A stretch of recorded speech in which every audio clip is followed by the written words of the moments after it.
Good morning, everybody. All right, we're doing it. We're finishing Teenage Exocolonist today.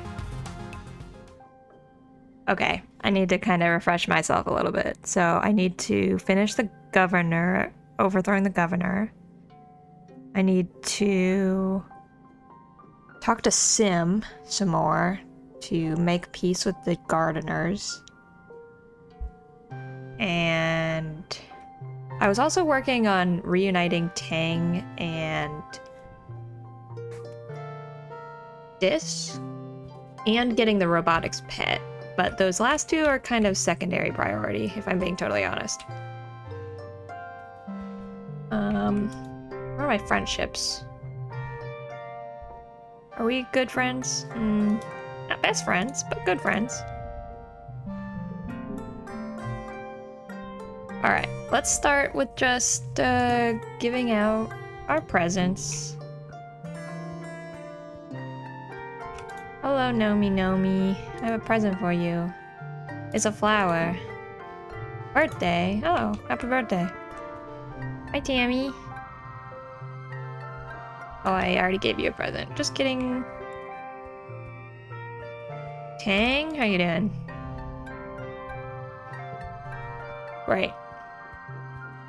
I'm stressed out, so I'm gonna have to rest today. I hate you, Vase. Bye-bye. See you.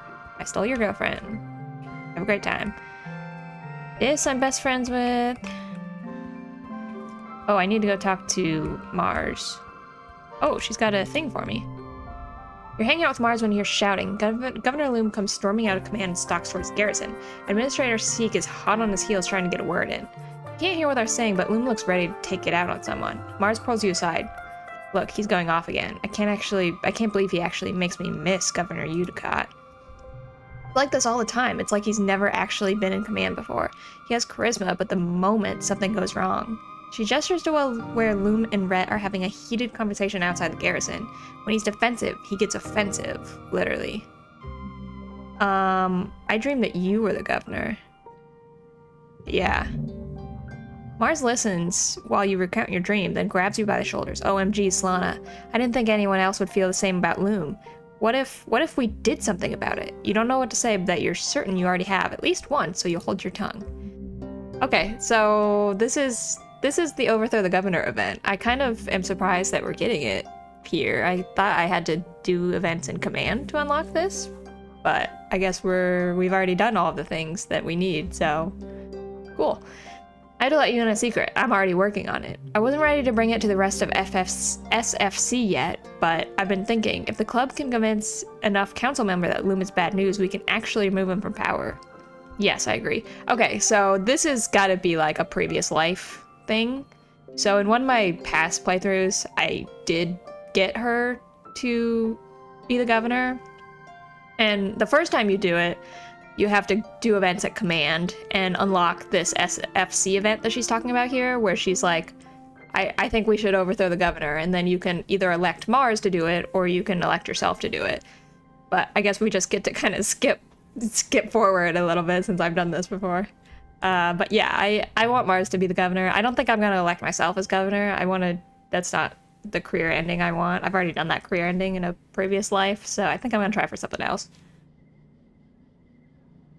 It's time for an emergency meeting of the SFC. Hurry up, I'm not gonna let you miss this. Okay. Mars calls the meeting of the SFC in order with a grim expression. I cannot just stand by while Governor Loom ruins everything we've built here. He might know how to hold a gun, but he doesn't know how to lead a colony. From now on, this club is going to focus on getting Governor Loom out of power and getting someone competent in. We have from now until Vertumnalia to somehow convince the other members that he's got to go. So I have a whole year. I'm pretty sure. I agree, Cal says, and everyone turns to him in surprise. What? He continues defensively. Loom's a jerk. All he cares about killing animals. It's better for the whole planet if he's gone. Mars steeples her fingers, but the question is, who would we get to replace him? Obviously, I think I'm a great candidate, but I'm willing to consider other options. Tammy immediately gives her support for Mars. So I do have the requirements if I wanted to elect myself, but I don't I don't think I want to do that. Cal looks worried. No offense, Mars, but you really gonna stop the soldiers from killing the animals? Look, Cal, I don't want hunters going out and not coming back either. Maybe we can find a safer, more efficient way to deal with the animals, yeah? Sounds ominous. Cal doesn't look convinced. Nomi exchanges looks with Rex, then clears their throat. We support you, Mars. We think you'll be a great governor. But they continue, tracing their fingers idly over the tabletop. You're gonna keep it so that the colony is fair and everyone has what they need, right? I like that we don't have to compete for stuff and everyone gets the same treatment. Of course, Mars says. Look, I learned from history, okay? We can't let income inequality tear this place apart like it did on Earth. There's gotta be a way to grow together. Right, Solana? Just like we talked about. Yeah. Very progressive. Mars gathers everyone close, so the plan is we campaign all the departments. Geoponics, engineering, garrison, the quarters, exploration, and here in command. Try to soften the 6 council members and get them on our side. Try to keep this on the down low. Then at the next Vertumnalia festival, we surprise the governor with a spontaneous council vote and replace him. He'll never see it coming. Alright, so this is now priority number 1, is going to all the different locations and getting as many votes as we can. So I'm gonna start over in Geoponics because I need to rest anyway, so... yeah, that's where we're gonna start. You find some time alone with Chief Cultivator to talk about your plan to peacefully depose Loom. Talk to your mom about it. Yeah, your mom's a busy woman, probably the busiest in the colony, honestly, so you keep it brief. You explain the details of Mars' plan. Depose Loom, get voted in, save the colony, and maybe the planet. Ugh, I hate all this bureaucracy stuff, she groans. Say what you want about the new guy, at least he doesn't waste my time with pointless meetings. This isn't a pointless meeting. No, you're right, she says. This is important stuff. You're right to care about it. She leans back in her chair and puts her feet on her desk, linking her hands over her stomach. It's just, you're so young. You and Marzipan. Do you really think either of you could lead this entire colony? This isn't some hobby farm or secret club. This is the fate of human civilization on a hostile planet. Are either of you really prepared for the tough decisions you'll have to make as a governor? Yeah. Of course. What do I need? 88? That's doable. That's super doable. Card gets +3. Ooh. +1 for each gem. Ooh, that could be good.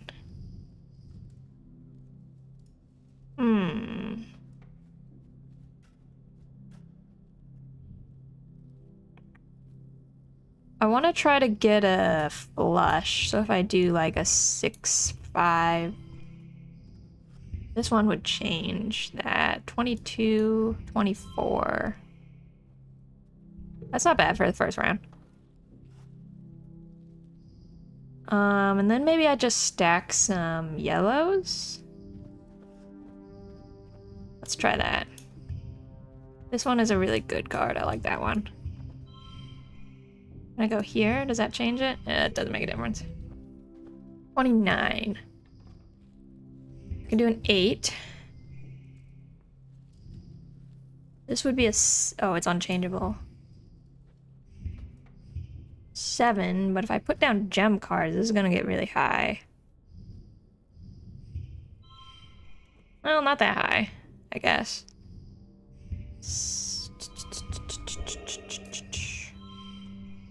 I switch this around now.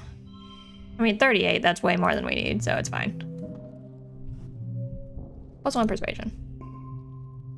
What's my persuasion at? 61, that's not bad. +1 council votes. Nice. Look at you. You're all grown up and overthrowing the governor, just like your old lady.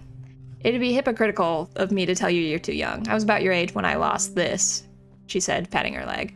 Fighting on Earth for what I believe in. I don't listen to my elders either. If I hadn't done the same thing you're doing now, I probably wouldn't have had a place on the Stratos with your father. Wouldn't have had you. So who knows what you're capable of and where it'll take you. If you truly believe you're ready, you have my support. Yay! I don't want to forget any of these.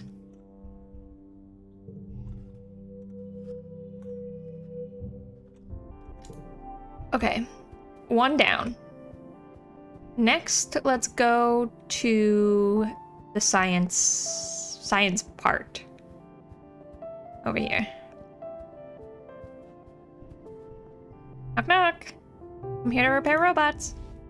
After work, you ask Chief Engineer Instant for a few minutes of her time. She allows you into her office and begrudgingly listens to you explain that you and Mars intend to hijack the election at next Vertumnalia. When you're finished, she heaves a long, suffering sigh and pinches the bridge of her nose in her fingers. Why in the world would I support this plan? We barely survived as it is. Loom is right. The planet is at war with us. Every year we come closer and closer to total annihilation. Is this really the time for dissent? Instant gestures to her office. Every horizontal surface is covered with experiments. He may not be the most suited for the job, but do you see anyone else with this much time on their hands to run a colony? The idiot does the least damage where he is, doing busy work and making stupid motivational videos. I can't just say that, like, I know he made you work on that virus. I think that this would give me her vote. Yeah. She stares at you for a long time as if sizing up your mettle. Calculations go on behind her eyes. You can barely hope to understand. My personal feelings on the matter and what is best for the future of the colony are two different things. But you're right that the governor's leadership is reckless to the extreme. Maybe a child could do better. Agreed, you can count on my vote. Yay! Okay, what do we got? I can do an 8, a 7.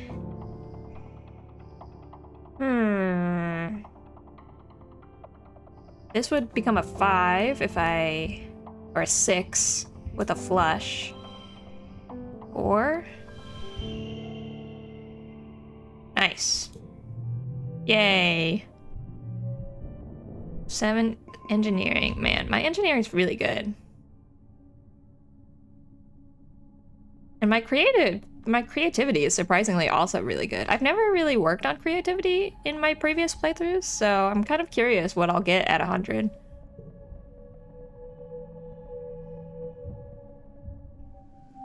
Okay, I did that one. Ooh, an additional gear. Nice. Okay, let's do that. What do we want to put up? Autoplay best hand. No, boo. 3 less stress. +5 to challenge. +1 to strength cards. That's not bad.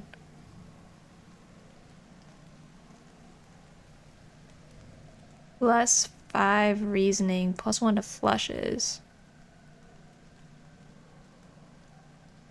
+2 to the last card. This one would just give me a straight up +5 on the first round.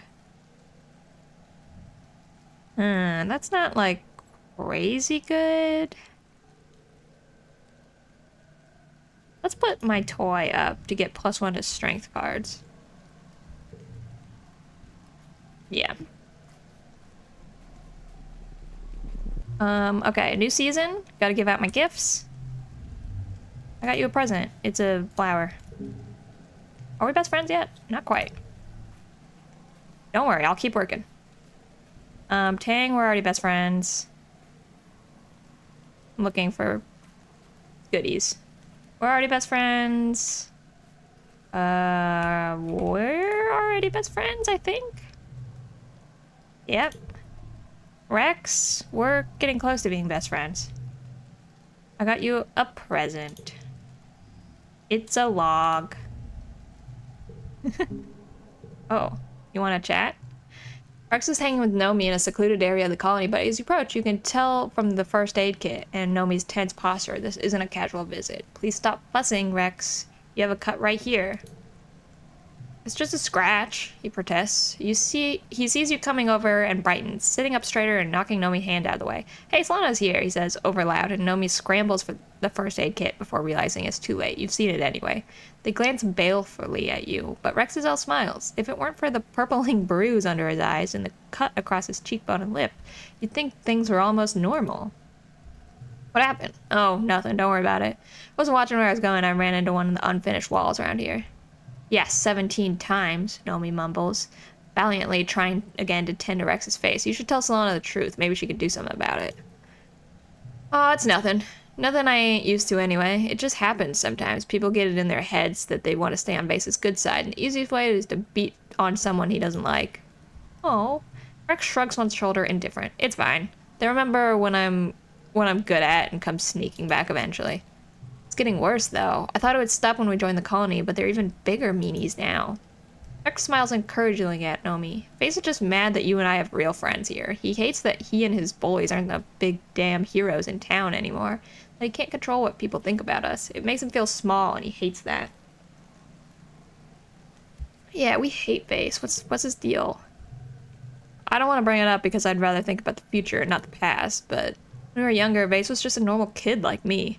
We were both kind of the runts of the litter, but he had a chip on his shoulder about it and always tried to boss people around like he was top dog. Tried to be nice to everyone because, you know, that's the pup in me. I just want to play and be friends. Vase did not want to be friends with me, Rex says. He kind of hated me because people liked me more. Nomi takes Rex's hand and he shoots them a little smile before continuing. Then one day, I was just hanging out with my friend when Vase walks up to me and starts picking a fight, right? Like calling me names and telling me I was just faking it to make people like me. My friends wanted to beat him for it, but I told them to stop, and I walked right up to him, hands out, like, hey, we can still be friends. That piece of shit just straight up broke my arm. We weren't in fighting. He just got me on the ground and snap, broke it right here. Jesus. Rex shows you the scar on his arm, where the bone must have broken the skin. He was dead set on proving a point, I guess. That's why everyone lets Vase boss them around. They know what he does when he gets angry. Everyone acts like a bunch of heroes, but they're just cowards who rather let Vase keep picking on Rex instead of standing up to him and pissing him off. Yeah, it's not like this with it. He's not like this with everyone. He is nice to people he likes. That's why everyone wants to be his friend. Hot air rises to the top. Why didn't he get in trouble? Rex laughs humorously. Managed to convince people that we jumped him. Like we were gonna haze him or something. That's what he told the adults anyway, so that became the official story. Honestly, I just feel bad for Nomi, Rex says, looking down. If it wasn't for me, people would probably leave them alone. It's not fair that they get crap for being friends with me. Nomi throws her arms around Rex, who grimaces in pain. I'd rather be friends with one good Rex than 100 of Vase bully cronies. Rex relaxes into their arms and hums happily. Yeah, I would like to destroy Vase, but I don't think this is the correct answer. It's better to keep the past behind you. Nomi frowns. It's not like Vase is making it easier for us to move on. He's the one who can't let go. Besides, I'm a colony kid now. I can be anything I want, do anything I want, talk to anyone I want. Vase can just die mad about it. Despite his bravado, Rex sighs and scratches the back of his head. I do kind of regret what happened, though. Like, it sucks that Vase got to the point where he thought the only way he could get respect was by being a bully. I mean, he's a douche and a half, but... Nomi thumbs Rex on the shoulder. You don't have to defend him, they chastise. I'm not defending him, Rex says, spreading his hands wide. Just think sometimes, like, if I could have seen he was hurting and been a better friend to him, I could have changed his whole life. Think about how different things would have been growing up on the Helios if he wasn't the friend who got away. Rex musters up a smile. That's why I try not to let it get to me. It doesn't matter what Vase does to me. You can't hurt someone who chooses not to feel pain. He's gonna get his fool ass killed someday, and I'm still gonna be right here. He reaches out and takes your hand, and Nomi takes your other, so the three of you are linked. I have everything I need. Oh, that was cute. Let's have a hug. Yay. What's my stress at? Okay, I'm gonna wait to go on a date with him until my stress is higher. Okay, I did science, I did geoponics. I think I need to go to the crash. Did I give you a gift already, Tammy? I did. Did I give Cal a gift? Where's Cal at? Cal, are you over here? Knock, knock. Found something. It's an egg. You're welcome. No problem. Alright, let's go to the crash.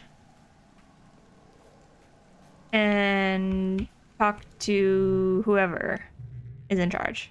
Work in the cafe. Anna's easy to track down. She's in the rebuilt crash, giving a bottle to one of the new babies. Despite everything, people are still having babies. It's incredible to think. Oh, Slana, would you mind passing me that canteen?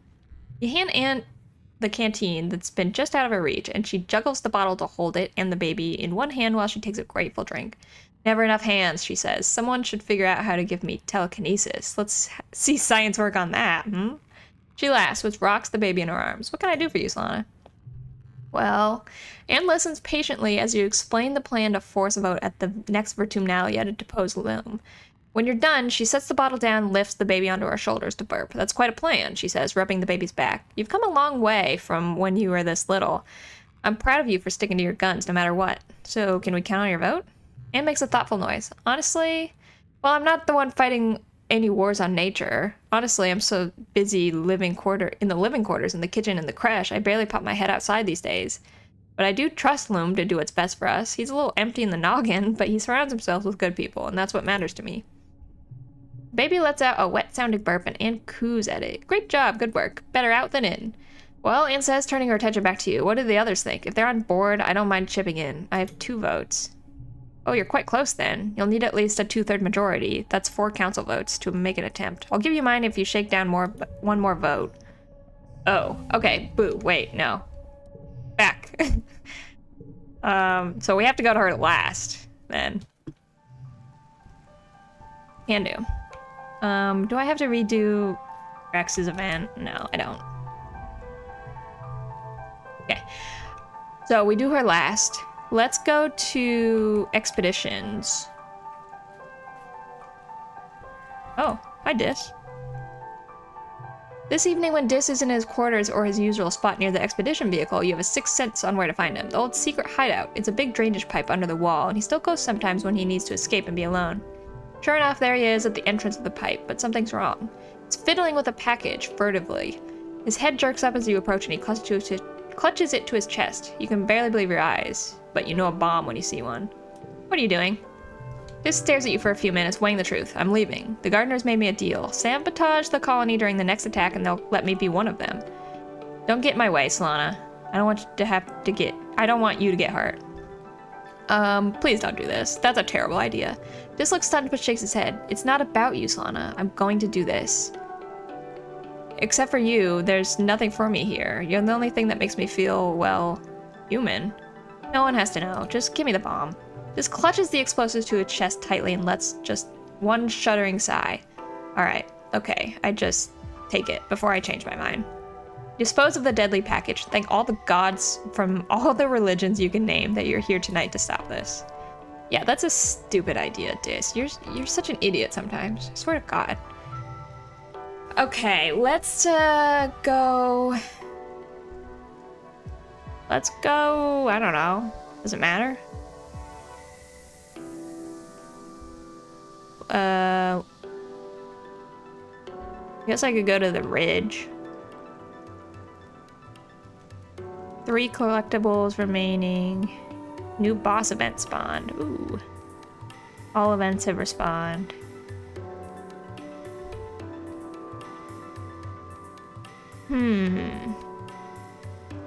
Engineering. I don't really need engineering. Biology? Sure. Why not?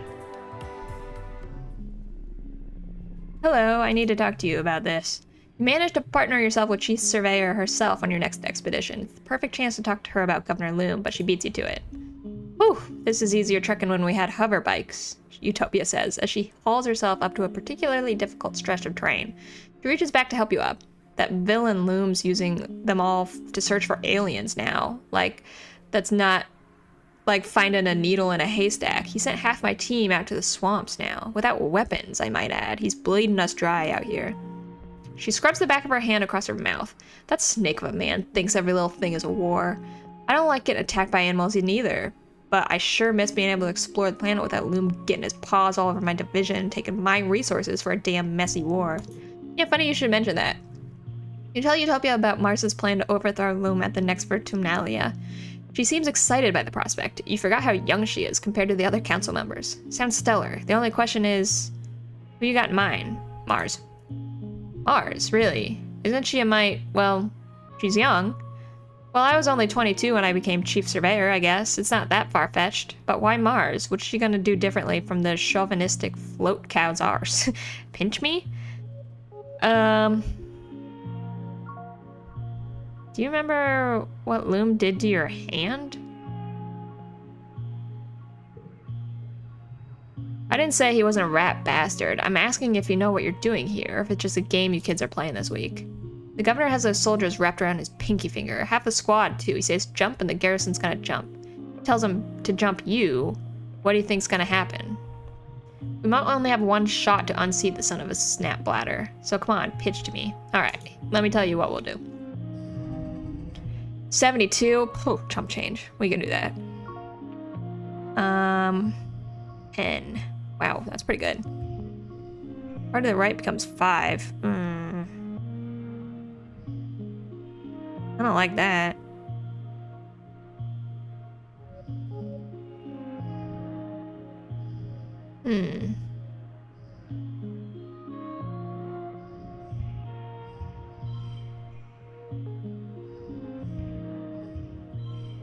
Let's just put some reds down to start.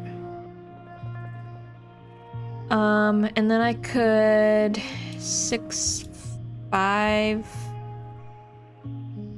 4.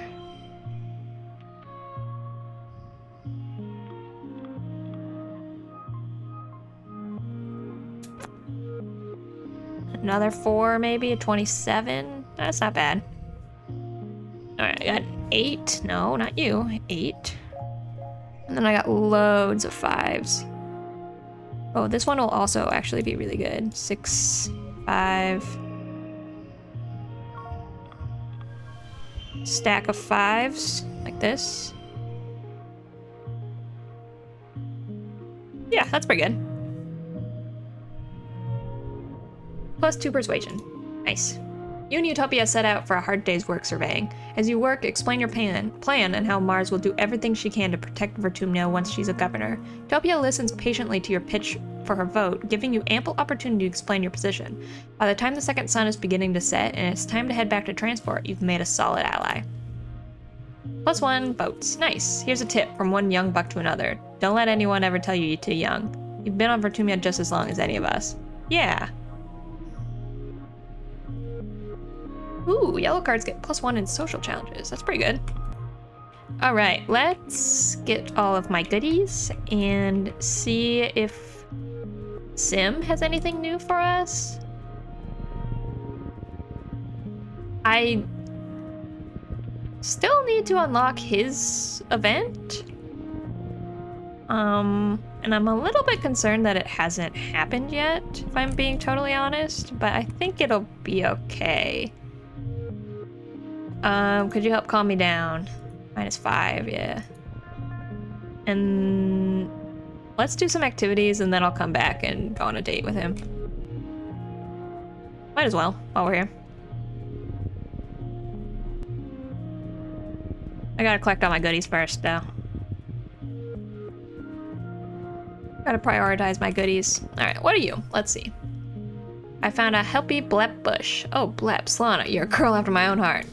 Great. Whew, that'll perk you right up. Auntie Anne brews a heck of a cup of stuff, but me, I prefer it raw. Chew some blep leaves. +2 for each gem. This is a pretty good card, I'm gonna be honest. Oh, -30 stress. Nice. What else we got? What else we got? Egg? Come across a huge field of flowers. I could take one? Yeah. Pretty. Not that I really need more gifts at this point, but, you know. It's always nice to have a surplus. You come across a cluster of mushrooms. Are they edible? Ooh, biology. Alright, +6 if card to the right is blue. I could put down this, get that a 10. And then +2 to card to the right. It's pretty good. I want to get rid of this card. I keep saying it. Every time I see it, I'm like, I need to get rid of that card. Yeah, I'll do the +10 stress, because I'll go on a date, and that'll give me, like, -20 stress or something. That's fine. +5 if in first or last place. 11. And then let's just put down something. It doesn't really matter. 10, 7. This is gonna be a 7. And then 5, 42. Not bad. Stress, biology. +2 biology. And kudos. B. Collectibles respond faster and more slots are filled. Oh, nice. Alright, let's go on a date with Sim, and then I'll come back and do this end event. Not this way. This way, I think.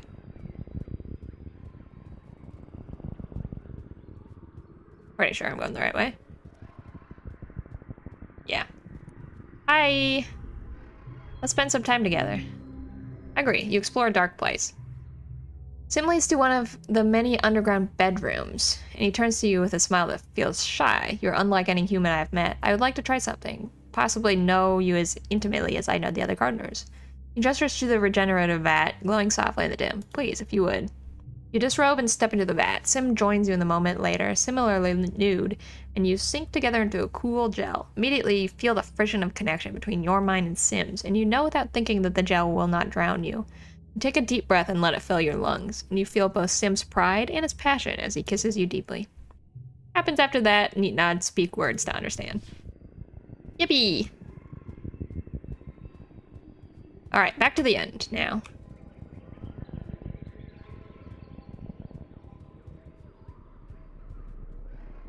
I will say that running romances with multiple people, like choosing not to romance someone who is strictly monogamous, is really a huge bonus. Being able to go on dates with multiple people, because all of the dates give you -20 stress, is so good. What did I find? I found an egg.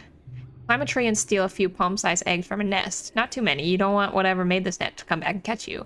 You meet up with Utopia, who congratulates you on your find. Perception challenge. No, I think I'm ready to go home. Spent the month exploring. True. Okay. Now we need to go to the creche. I only needed one more vote. So let's go do that.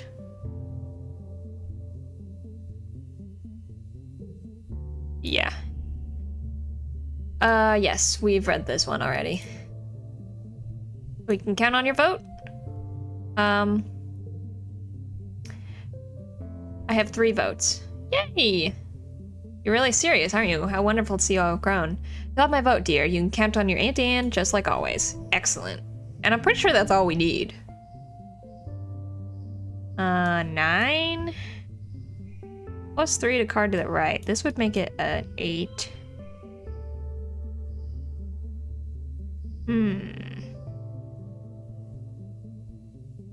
+2 to cards with gems. No, I don't have any gems.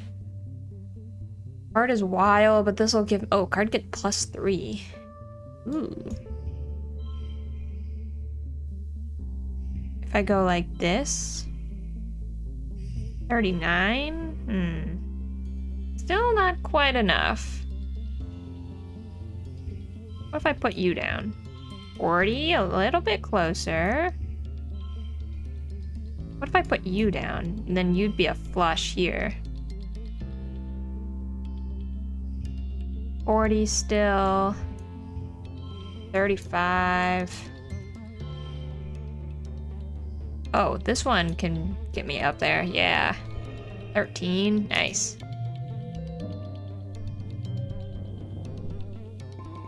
Empathy, creativity, kudos, stress. Woo! Mid-wet. Okay.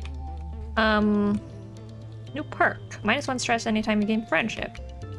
Well, that's not really that good at this point in the game, but that's okay. Alright, let's go on a date with Rex.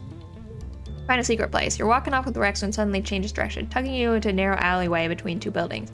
Rex gestures for you to be quiet as you duck past a few windows looking into people's personal quarters. Leads you in an open area between the buildings, a blind spot with no windows facing in and nothing but the open sky above you. He turns to you and bites his lip before descending on you, all smiles as you both undress. Not the most wholesome way to spend time with your boyfriend, but it's certainly the most fun. Excellent. Okay. I did your thing. I solved your problem. Okay, let's... Kind of tempted to go back out on an expedition again. I've got some time still. Until the next Virtunalia. Virtunalia's not like until this time. So I've got time next year to do that. And I want to keep working on Dis and Tang. So let's go to the cafe in the meantime. Yeah. It's bustling. It's a bustling evening and Tang comes in, but not for a late night study. For a drink this time, she takes a seat at the bar. Decided to pretend to be human for the night as an experiment. Let's forget about everything for a while. Tonight, you're just a bartender, the mixologist, and I would like a cocktail. Make something up. Just be creative. As you're deciding what to mix for her, Dis sinks in and looks around nervously. There aren't many empty seats. You gesture subtly for the chair beside Tang, and he seems about to leave, then shrugs and flops down beside his sister. She gives him a skeptical look, then glares at you accusingly. You try to look innocent. I'll have whatever she's having, Dis mumbles, avoiding eye contact with Tang. You size them up. What drink would they both enjoy? What drink could bring the two of them together? Not black tea. Well, maybe black tea, actually. 10? I could make this a 10, too. Oh, wait, no. Just kidding.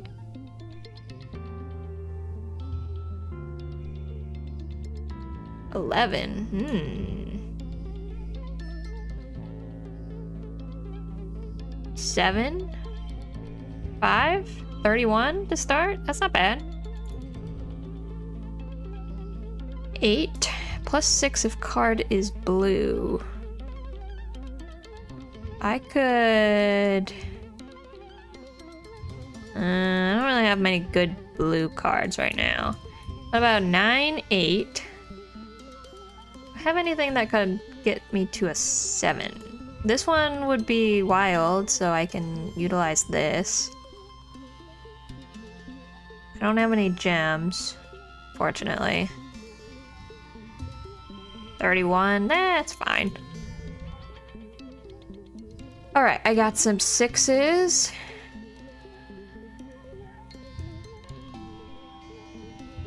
Make that a 10. 5, 4.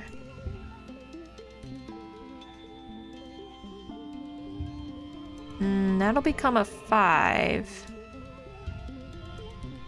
If I go like this.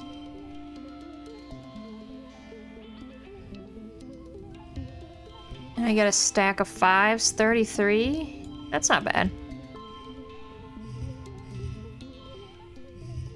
Yeah, that's not bad. Out of 36, not bad. Plus 1 empty. You got this. You expertly measure the cocktail ingredients, shaking it over ice with just a tiny bit of flair, and you strain it between 2 coupe glasses. The twins watch you mix intently to avoid having to talk to each other. You garnish the drinks with a flourish. Perfect, and eagerly await their reviews. Dis spits his first sip halfway across the bar. What the hell, is that hot sauce? And a raw egg? Are you trying to poison us? Then Dis starts laughing, and suddenly they're both laughing. So, you like it? We hate it. They both say in unison and break back into giggles. Excellent, barista / bartender that you are. You don't take it personally. Okay, it's not that bad. Dis admits, take another sip. I think the hot sauce is growing on me. Quite polydispersed, Tang says, dipping in a finger to taste it carefully. That translates, foamy, yeah? This seems to have broken the ice between them, so you leave them alone for a while to chat while you serve customers. Oh, this is so cute. Look at those two. I think that this is the end of this sequence. When you check back 2 drinks later, they've brought out their mother's communicator crystal and are talking quietly, their hands close together. I miss her, you hear Tang say. I miss you, Dis responds, staring down the crystal, when I feel anything at all. You know, Tang says, there are things that can help with that. Medical therapies. I'm trying this implant that senses when my serotonin is out of balance and stimulates my dopamine neurons. I don't want that, Dis says firmly, balling his fists on the bar and staring at them. No drugs, no zapping my brain or whatever. This stuff makes you complacent. That's your problem, Tang. You're so perfectly balanced now. Where'd your fire go? Tang straightens up. Passion and emotion are what got us into this mess. We've been mad at each other for years over stuff we said when we were angry. And I'm sorry, Dis. He holds her gaze for the first time in the night. Me too. I'm really sorry. Oh, I did it! As you turn away, you begin to wipe a rag over the bar, and you feel you have truly earned the title of mixologist. Oh, all cards to the right become yellow. Ooh, that's a good one.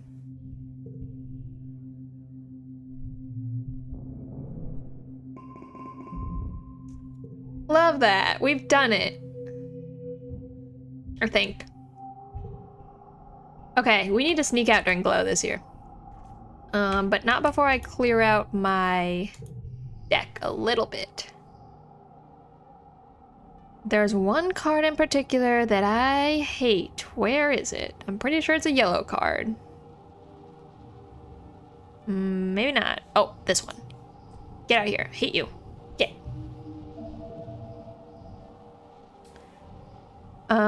Okay, what else? What else do I hate? -2 to blue challenges. That's not that good. +5 kudos.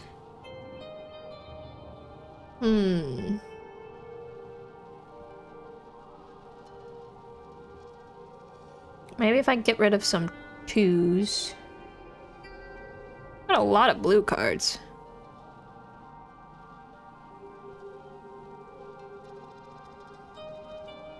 Threes. I got a lot of 3s too. -2 to neighboring yellow cards. I think I want to get rid of this one. I have much better 5s compared to that. Card to the right becomes a 5. Let's get rid of this. Let's get rid of this 2. I don't think I need 2s anymore. We've transcended beyond 2s. 4s, 5s. This one is really hit or miss, but if you get it on the first round, it's good. I can only get rid of one more card, so let's just get rid of a wild. Wilds are only so good. I got a lot of 3s. Maybe I can get rid of 3. Let's get rid of this one. Yeah. Okay. I'll give you an egg. You're welcome. I don't have anything going on. Did I do my mom's event? Oh, I still don't have enough organization. Whoops. I don't need anything here. Ooh, crystal. Alright, we gotta sneak out this season. Is there anybody over here? No. Alright, out we go. I don't remember what this event is outside. Sneak out to explore during Glow.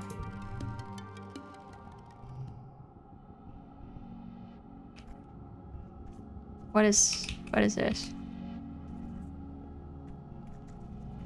I don't know, let's do it and find out.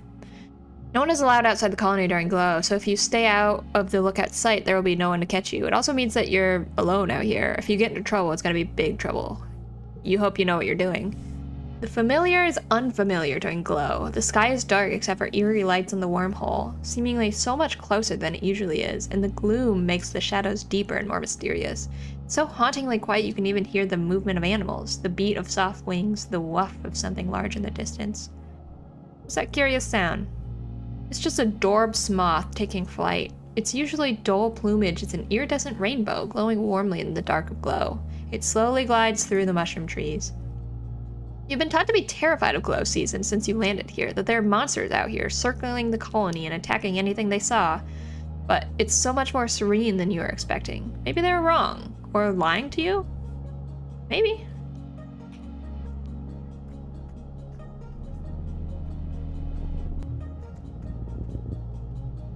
You're amazed at how peaceful it is out here. It's not what you expect. You stay out of sight of the watchtowers and slip between the mush trees. It's eerily silent as the forest is holding its breath in anticipation. It really is pretty out here with the plants and animals glowing, especially the wormhole filling the sky above you. Ooh. -1 stress. Neighbors become wild. Whoa. That's very good. You crane your head to look at the wormhole. It's so big you begin to feel dizzy and end up stumbling a bit over a gnarled root. Ouch. You're lying on your back in pain, still transfixed by the wormhole. It's dark against the dark sky. But as it moves, it shimmers with a million colors churning in slow, fluid motions around the perfectly black hole in the center. Wow. You can't see it. You've been told the wormhole high above is shining with an ultraviolet light.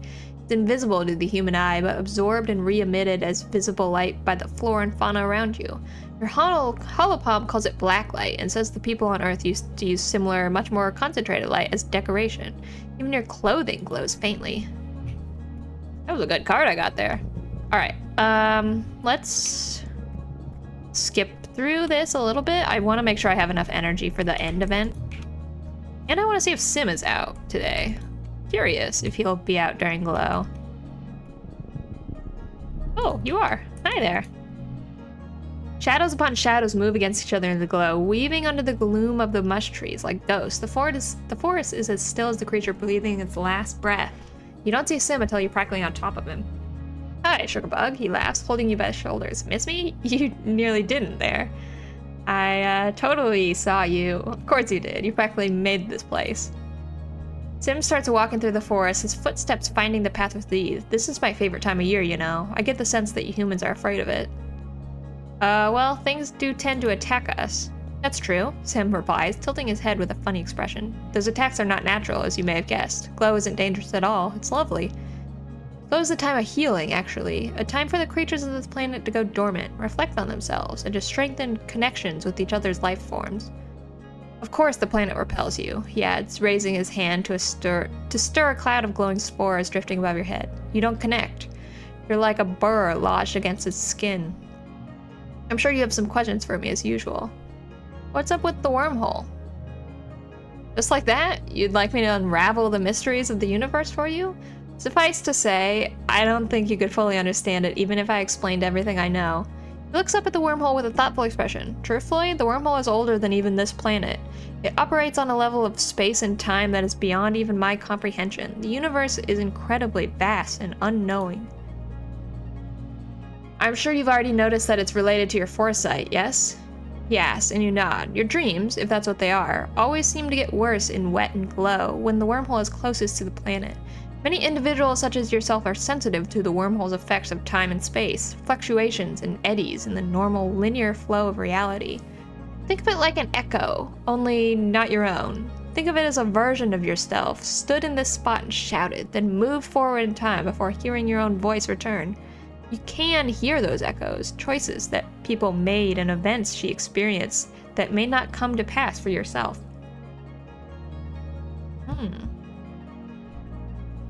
So I'm not the only one?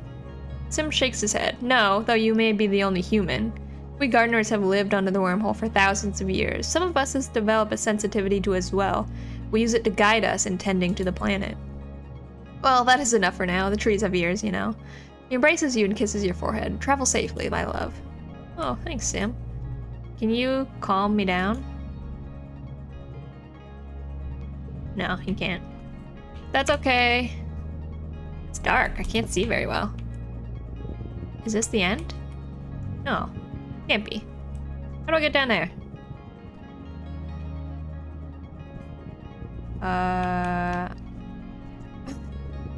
I'm lost. Here we go. We'll find it. We'll find it. There's only so many ways that I can go, right?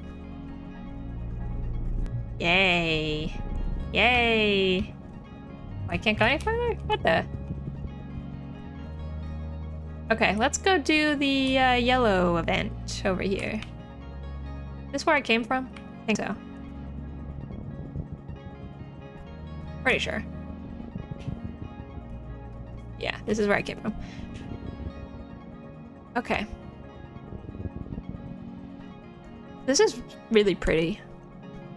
I like this event a lot. I feel like it just like paints the picture, you know? You climb up the plateau ridged with gnarlwood trees. The view is fantastic. You can see the entire valley on this side of the colony from here. You have a curious sense of remembering this place. Not from your dreams, but no, from a vision you had, deep under a strange pyramid. Something important will happen here, but not yet. Take some photos. It's just so beautiful here. Too bad you can't share these without raising suspicion. No one is allowed outside the colony during glow. Nobody. If you were hurt, Utopia or the others had to come rescue you and got themselves hurt, well, there'd be no reason not to make anyone worry. You'll just have to treasure the memory of this beautiful place. Keep exploring. Something happens, but not yet, you say.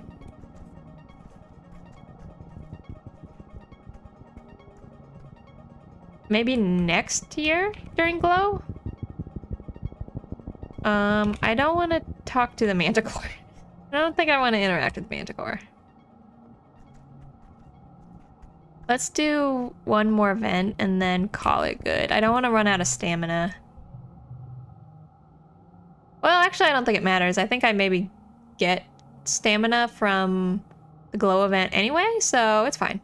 The area is dotted with a huge circle of glowing mush trees, each one nearly a meter in diameter. The bare grass in the center of the circle looks remarkably lush. Take a closer look. +6 if card to the right is blue. That's not a bad card. It's not a great card. Take a closer look. You crouch and analyze the mushrooms. The species you don't recognize, but your Helpom reports that they live most of the year underground and only pop up during glow. This close, you notice that the entire area inside the circle is sunken. The grass has been flattened, almost like a footprint. What would be big enough to make this? You decide not to wait to find around. Alright, let's head back. Oh, wait, no. I was gonna run out of stamina here.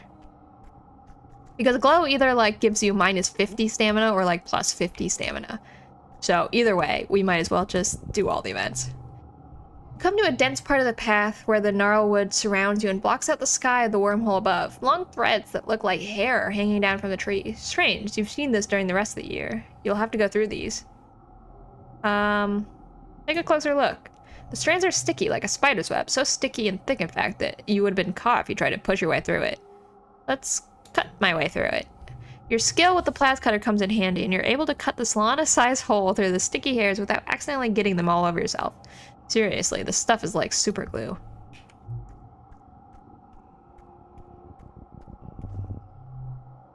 You come across a strange glowing river in the sky, floating just above the mushwood capped treetops. It reminds you of old Earth vids of the Milky Way, or the Northern Lights. It undulates away to the left and right, a river of luminous mist. Beneath it, a curtain of tiny glowing particles slowly rains down into the forest below. Let's follow it. It seems to be dense to the left and flowing slowly to the right, so you decide to head left, towards what must be the source. You stray from the path. The ground is hard to traverse in the dim phosphorescence. The river gets denser and starts to shimmer a little, like a spore cloud, and you sometimes see in pollen. You're careful not to get too close to the particles raining down from it. The mist seems to be coming from something near the ground, somewhere up ahead, something big and moving. The strange river of light is flowing from something on the next plateau. It's headed east and trailing the growing dust, kind of like spores, maybe, behind it. You could go down in the ravine here and try to keep following, or safely cross under the eerie stream and continue where you are heading. Now, keep going. After a harrowing trip through the muddy ravine, you make it to the next plateau, only to find the sky river has dissipated.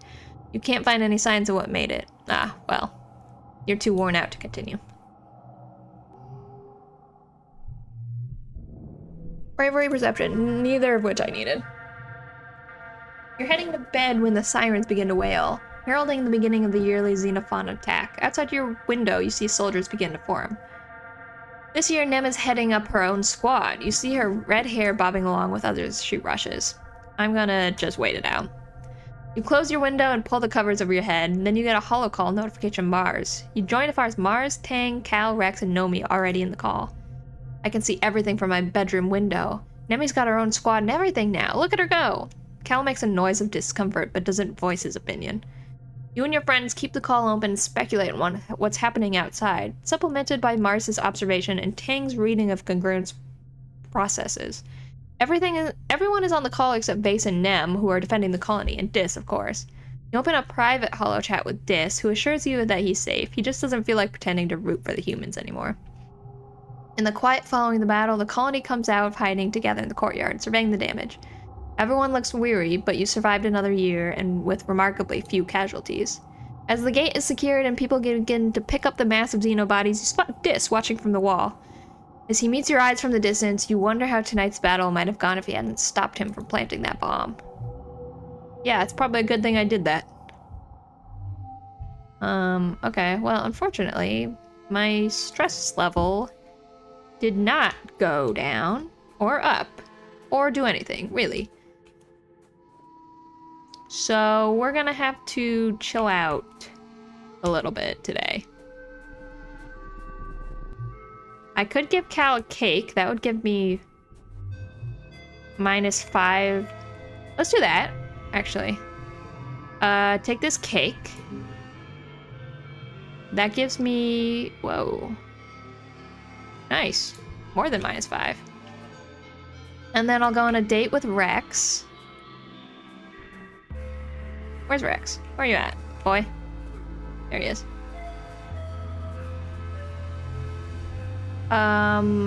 Oh, he doesn't want to go on a date. What the? Why not? What do you mean? If I hug you, does it decrease my stress? Yeah, just a little bit. No me, no me. I have a present for you. It's a crystal. I know this is a shock to everyone. And then Tammy, I have a flower for you. Yay! Okay, there's that. I need to go on expeditions more. I need to get the thing with the gardeners. And I kind of expected it to happen already, if I'm being totally honest. So let's save real quick. Doesn't matter what the name is. Oh. And go out. Let's go to the ridge.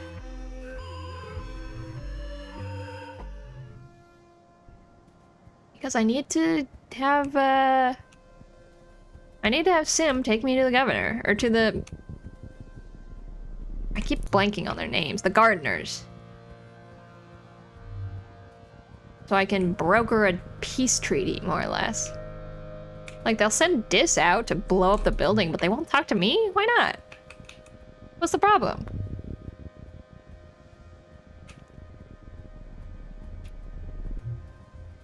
Knock, knock. No, not you.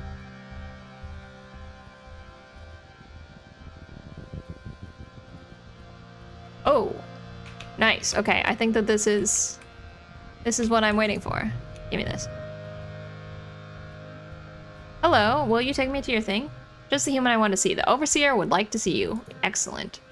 Sim leads you to the same cave as below. Nothing has changed, and you get the impression that nothing much does change here. You place your hands on the handle of the array and wait. We've thought over your conversation. You feel the Overseer in your mind. We considered that symbiosis may be corrupt and in need of reabsorption, but his affection for your species is genuine, so we have an offer to make you. Humans wield godlike power, but lack the capacity to understand the consequences of their action.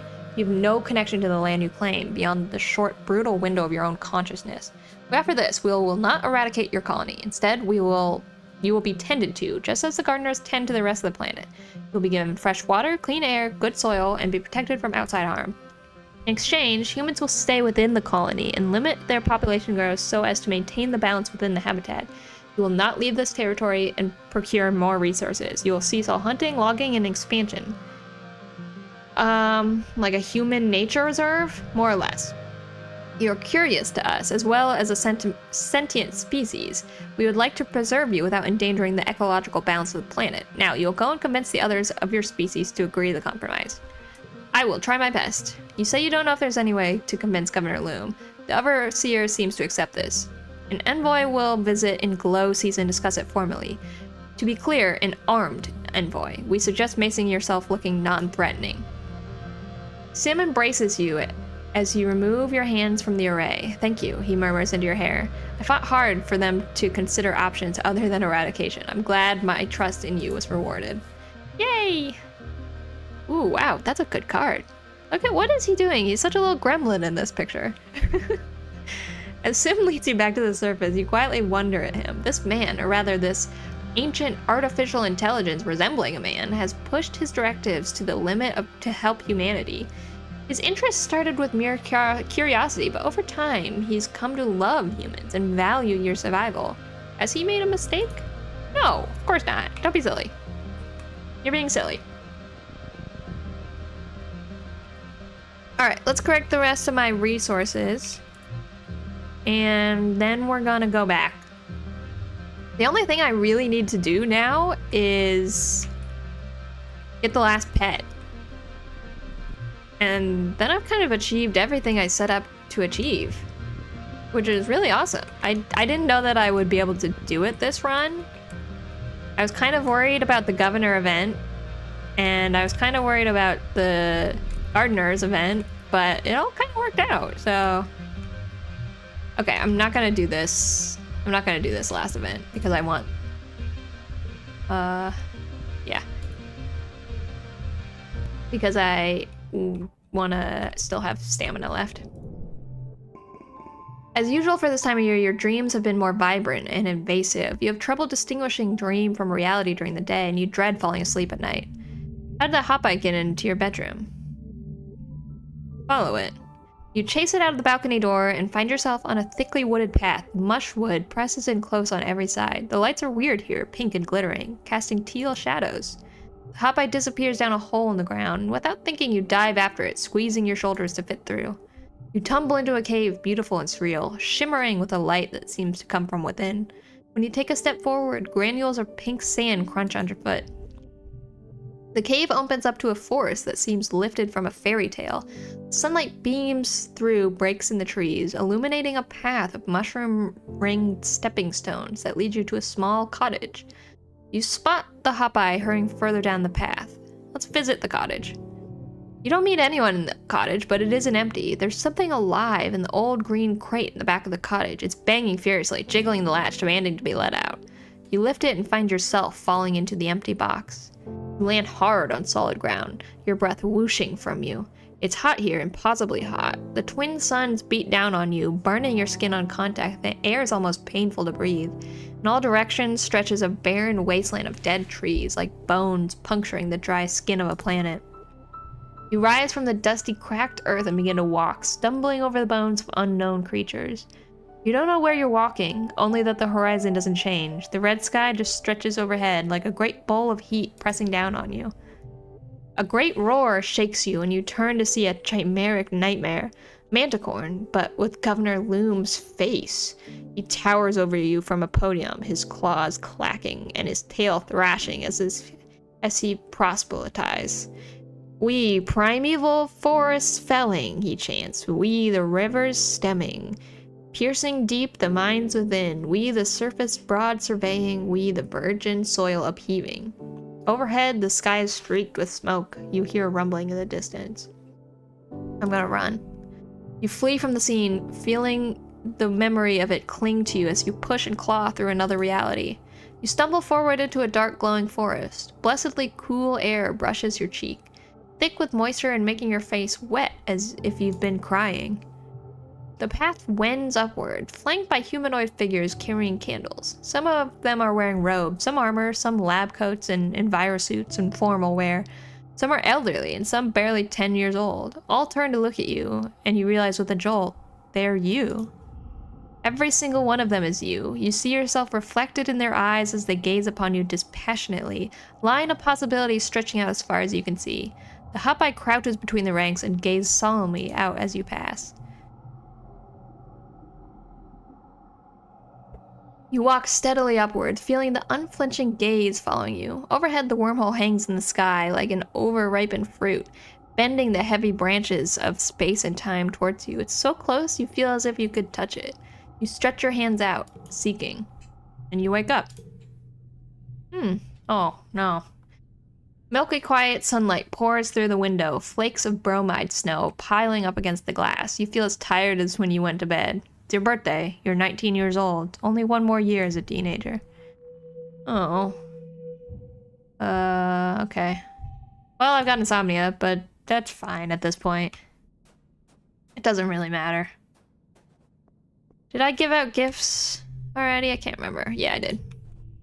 Okay, let's now go and try to get the last pet. That's kind of all we got left. Can we go on a date? I'm stressed out. No. Boo. Okay. Oh, Tammy's got something to say. Hey girl, what's up? Tammy beams when she sees you, like nothing better in the world than the sight of your face. Happy birthday! Oh, it's my birthday. Right. I made you this. Yeah, we can share. I made it my own. Silly, let's eat them together. Okay. Off to robotics. Repair robots. Yes, please. You're heading back to your quarters at the end of the day, and as you pass by the medbay, you hear shouts and scrambling from within. Several surveyors have come back with serious wounds, not the usual broken limbs and sunstrokes. One of them holding a towel to their own leg, staunch blood flow from a massive animal bite. Another looks nearly blinded from acid. It's like chaos in there. Let's help them. Oh my god. Oh yeah, because that did nothing for me. That's fine. Gosh, it's a good thing you're here. Triage and getting the mostly badly wounded into the med bay is difficult, and the others need traditional medication attention while they wait. It's hectic, stressful work, but you're able to keep your head and provide assistance. Unlock nursing. Oh, okay. I'm never gonna do that, but thank you. A little bit too late for that, but it's fine. 9, 8. I could make this a 10.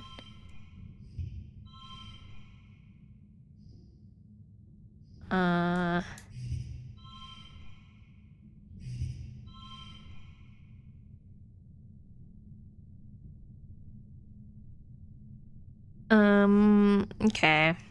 Well, that's fine. 6. 4. No, let's get a 5. 53. That's not bad. It's not the best score I could get, but it's fine. I didn't need the best score. Alright, I'm unfortunately stressed out, so let's chill out somewhere. What's Tammy got to say? Something new? It's a beautiful day and you spot Tammy outside the lounge enjoying the sun. Her father Tona is there as well, with a supportive hand on her shoulder. Her daughter C is asleep in her arms with a tiny fist curled up beside her face. I can't pronounce his name, so I'm shortening it. Tammy looks up at you with a tired smile. She's finally asleep. I think she gets bored from being cooped up inside. Wanting to be a mother, Tammy smiles at her dad. It's one thing. It's maybe the only thing I've ever really been sure of. She looks down at C and strokes a gentle fingertip over her chubby brown cheek. Funny thing is, I know I should feel scared, but I don't. I know I've been scared my whole life, she laughs quietly to herself, but when I think about being a mother, I only feel calm, like I can be brave, I can do anything as long as it's for my baby. Tammy's father gives her shoulder a squeeze and she leans against him. Even when I was younger and took care of children in the old creche, if they cried or were scared, that was the only time I wasn't afraid. That funny? Animal parents are fierce protectors too. It's kind of a weird thing to say, but it's fine. You describe how Hawkeyes will go nuts if you get near one of their nests, throwing themselves fearlessly into danger to protect their young. Float cows circle up with their calves in the middle of the herd. And even the completely tame bristle slugs on the farm won't let you near when they're nursing. Cal's gotten hurt by the bristles enough time to know. Don't mess with parents. Tona clears his throat. You should know, Tammy, I haven't always been brave, myself. I've been frightened of, well, darn most everything since we landed, to be honest, especially of anything hurting you. Tammy looks at her father with surprise. Tona nods solemnly. I always tried to look brave, for your sake.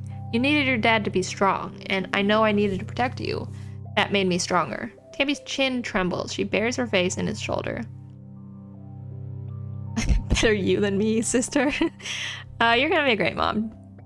Tammy blushes and looks away, tucking her hair behind her ears. Thank you, Solana. That means a lot. You're so cute. Ugh. I love Tammy. Let's go... Can we go on a date? No. God. Let's give Cal an egg. Try to get his friendship up a little bit. Oh, I already gave him an egg this season. Just kidding. No egg for you. Alright, well, we're stressed out, so let's... Oh, I'm not totally stressed out.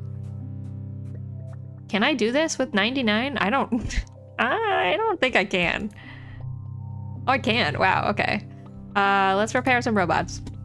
Security Chief Rhett has brought one of the sentry turrets for repair. The damn things are jammed again. They turn on, but instead of firing, they just make loud buzzing noise.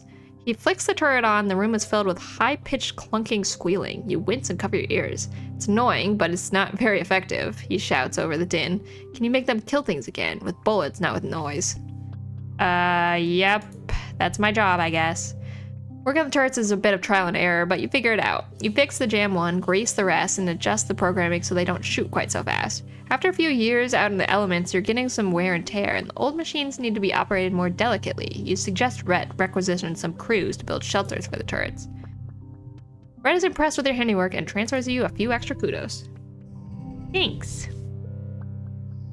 +5 to flushes. +3. Oh, this one can give me buco. I only have one blue, but I can get this to be a 9.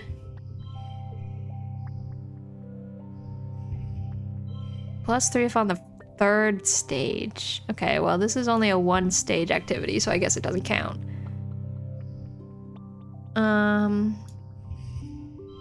I can make that a 9. 2 9s in a row.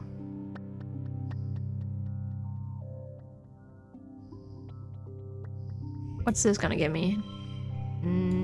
I could stack that. That's not terrible. It's good enough. Kudos, engineering. Nice. Okay. Alright, now I have to take a nap. Hello. I hope you're having a good weekend too. Nice relaxing Sunday. Hello, Nomi. Where you normally find Rex and Nomi playing together. You only find Rex. You ask where Nomi is, and he shrugs. Sorry, I don't know. They mentioned they were kind of under the weather. They're probably leveling their Legends of Avamar character. You could try messaging them. Okay. You get comfortable on your bed and load up Nomi's private Legends of Avamar server. Back on Earth, there would have been 1,000 people playing this game, but now it's just a brave few nerds. Just as Rex says, Nomi logged in with one of their characters and sends you a message. Hey, sorry if you're looking for me. I feel super crummy, so I'm gonna spend time in Avamar. I'm leveling an alt right now. If you make a new character, I can help you with the first group of quests. Oh my god. What do I want to be? Let's be a... I don't know, let's be a rogue. Why not? You log into the game with your new character. After spending a few minutes having a minor existential crisis over their name, you eventually give up and name them after yourself. Yeah, that's the easiest way to do it. Your character is so cute. Yeah, let's play. Okay, let's go. Wow. Look at that artwork, man. You do the first few quests with Nomi. Their character is a little more powerful than yours, so there's a lot of time to chat. Nomi keeps up a running banter about their adventures, typing as you're speaking in character. Fear my bow, meddlesome creatures. The force will not miss your presence. It's hard not to notice how much more serious and well-spoken Nomi speaks when they're writing in character instead of actually speaking. You don't know you had it in them. Do you play along? Forsooth! Thou shalt not see thine death approaches from the shadow. Nomi sends you a string of hearts. That's funny. You play for a bit until you have to stop to sell your loot at a vendor, marveling at the accessories you'll be able to buy when you have some more gold. Nomi opens a trade window with you and plunks a necklace into it. It's one of the expensive one, and a huge increase in stat. Galactic. I thought this would look good on you. Heart, heart, heart.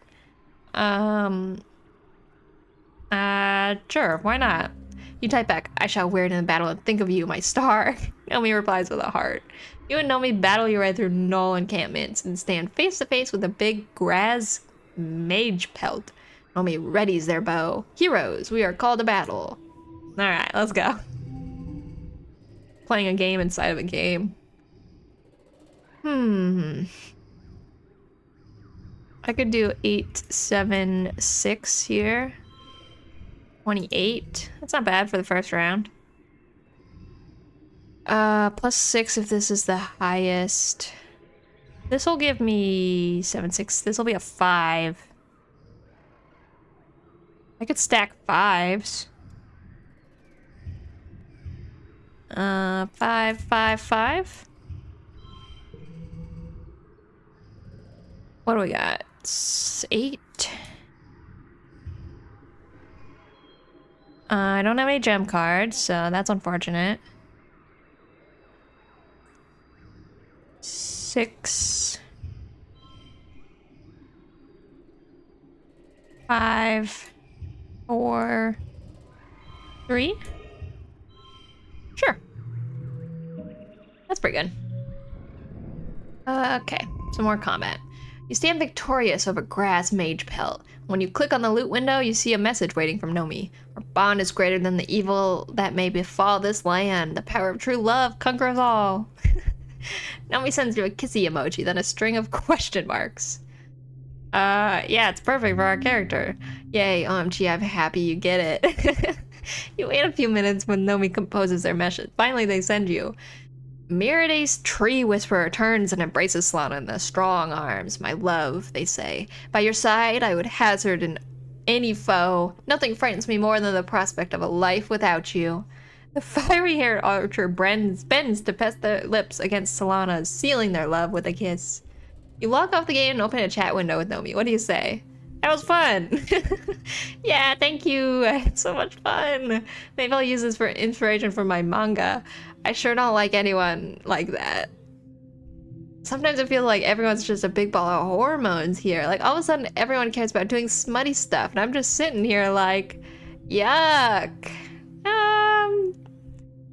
Think you might be interested someday? Okay, sometimes it's like, okay, might be interested someday, but I think I'd really have to like someone first, you know?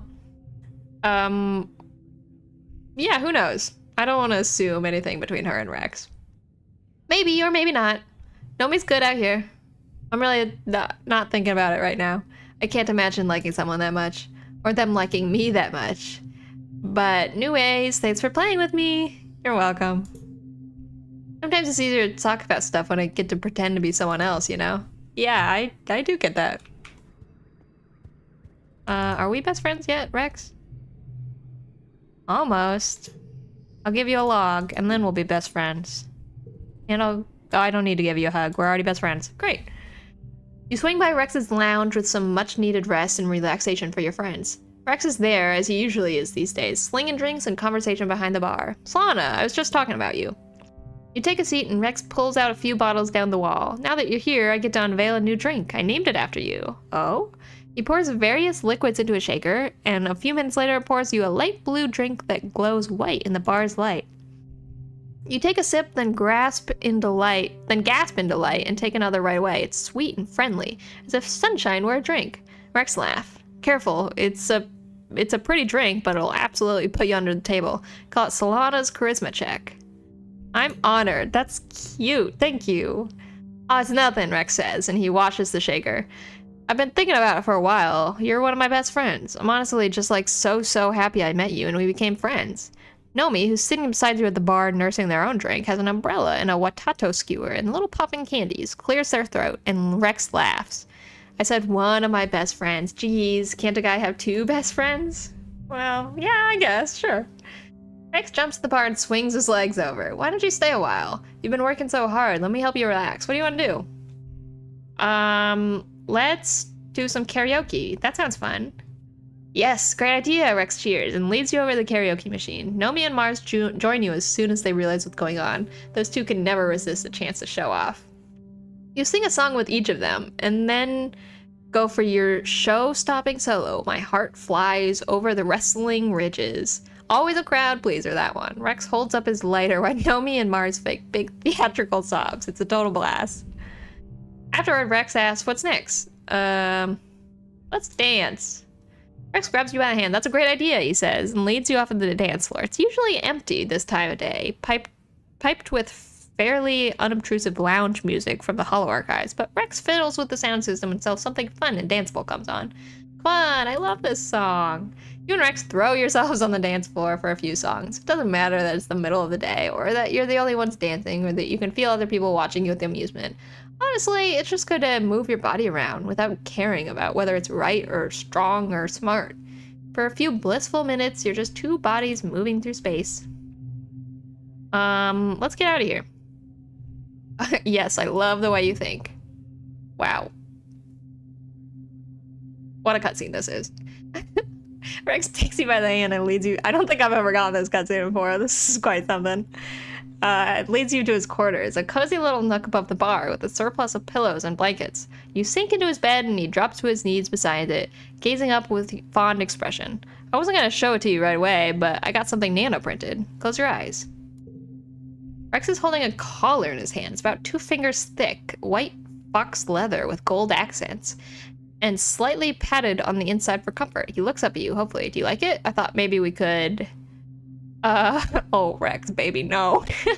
Yeah, it'll look great on you. He looks relieved. Do you think so? Thanks, Lana. We don't have to do anything different or anything. I just thought it might be nice to wear something when we're together that reminds me of you.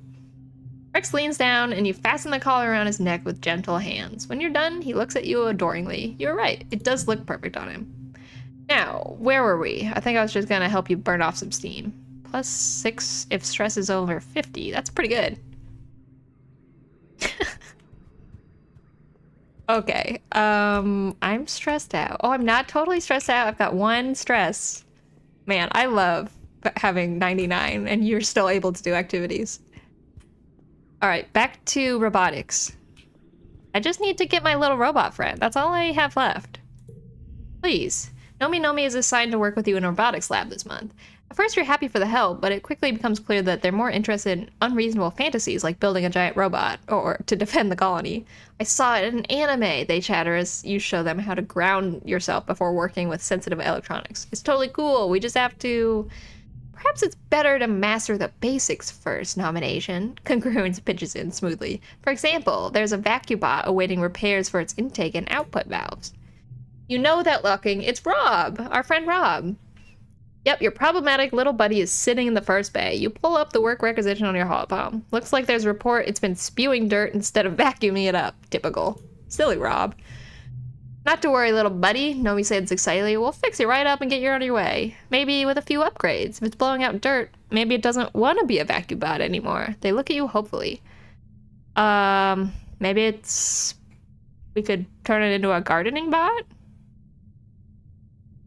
But yeah, let's try turning it into something else. Oh. This card sucks. I hate this card. Well, I'm getting rid of that card right away. Oh boy. The domestic bots were designed to be adaptable, with modular parts that can be swapped between units if they're needed for other purposes, or to combine ones that break down beyond repair. Nomi's right. Maybe it doesn't want to be a vacuum bot anymore. You help Nomi fit it with a water tank instead of a vacuum bag, and get Congruent to swap its software for a gardening module. Now it'll be able to do basic chores around the greenhouse. Kudos, friendship, dress. That was a happy ending, they proclaim, twirling a lock of their pink hair around a finger. It's nice that even a bot can try a few things before figuring out what it wants to be.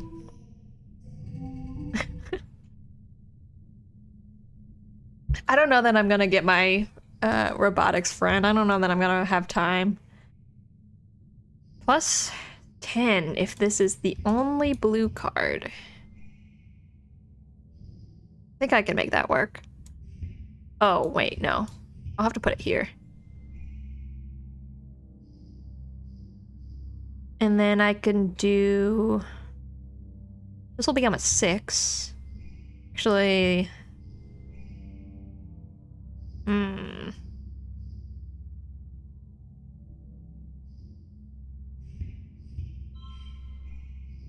I'm thinking. No. No. What if I mean, that would work, but it's not... I don't know. It's fine. What if I switch you? It doesn't matter. That's fine. Engineering, creativity, kudos, stress. Sounds good. Mid-pollen. I'm pretty sure that Vertumnalia is one of these 2 seasons. I don't totally remember. But it's coming up quickly. Here's a flower. Are we best friends? Not quite. Getting there, though. I found you an egg. Is that an alien egg? Yeah, it sure is. It's the only kind of egg that are on this planet. I don't know what other kind of egg I would bring you, but yeah. Take that. We're best friends, I said. Yeah. Okay, I think I gifted to everybody. What's my stress? 96. That's good enough for me. Back to engineering. I just want my little robot vacuum friend. That's all. They're robots. When he's not on expedition, Dis sometimes hang out in robotics lab with you. He always feels more of a kinship with the bots, you guess. No squishy feelings or complex social interactions. They just do what they're programmed to do. You've watched a strange friendship blossom between him and Nomi Nomi, like a crow and a hummingbird. Yeah, that's kind of a good description. They bond over the mutual love of robotics and xenofauna. It's kind of cute that they're 2 weird nerds from each ship found each other, despite the clear personality differences. Nomi's working today, and has asked Dis to test a new prototype for what they're describing as the next generation functional, fashionable exploration wearables. I do not know what that means. It looks like robotic exoskeleton used by the construction crew, but dialed up to comic proportions, with cool missile launchers and jetpacks. I saw it in an anime, she says. Of course you did. Strapping Dis into the suit. It's super gonna work, okay? Just take a few steps. Dis looks at you with a panicked expression. Takes a few faltered steps, immediately straining the balance servos. The whole rig squeals as he lifts off balance and tries to regain it, but he's caught in a positive feedback loop of balance recalibration that only makes it worse. Dit's mechanically augmented limbs swing around wildly, knocking over a rack of bots and sweeping tools to the floor. You and Nomi scream and dive for cover. Not like this! Dis, turn it off! You turn it off, he yells back. I'm stuck in this thing! Nomi pulls up the controls for the suit of the holopalm and activates the kill switch. Mid-rampage, just crumbles to the ground in a heap of plasteel limbs. You extract him from the wreckage. Nomi's distraught, but Dis just smiles and pats them on the shoulder. It's okay, Nomi. This is why I never try very hard. Especially when other people might see me. No, that's not a good... That's not what you should take as a lesson. You should try anyway. Learning new things is fun. There has to be something I'm good at. Everyone else is super good at something. I can't wait to find my thing. You direct them to work on safer things, like cleaning up the lab. Dis and Nomi work well together. You can't help but listen to their easy banter as they work. Nomi could charm a smile out of a rock, but she's still surprised how well Dis responds to them. Like, even he doesn't quite understand the inexplicable pull Nomi exerts on him. Okay, I've got a couple of 10s. I've got an 8, 6, and a 6. What if... no. What if I go 52? That's pretty good. Nice. Engineering, creativity. Do I have... 99 stress. Love to see it. New perk. Oh. Give gifts every month. What? Oh. You don't say. Take this flower. Oh, it's your birthday. Oh, you're welcome. Happy birthday. Okay, I might be able to get friendship with everyone now. That's a lot of time I can give gifts. Before I do Cal's thing, I want to get rid of this one card that I didn't like. It was a 1. Maybe I already got rid of it. Now that I'm thinking about it.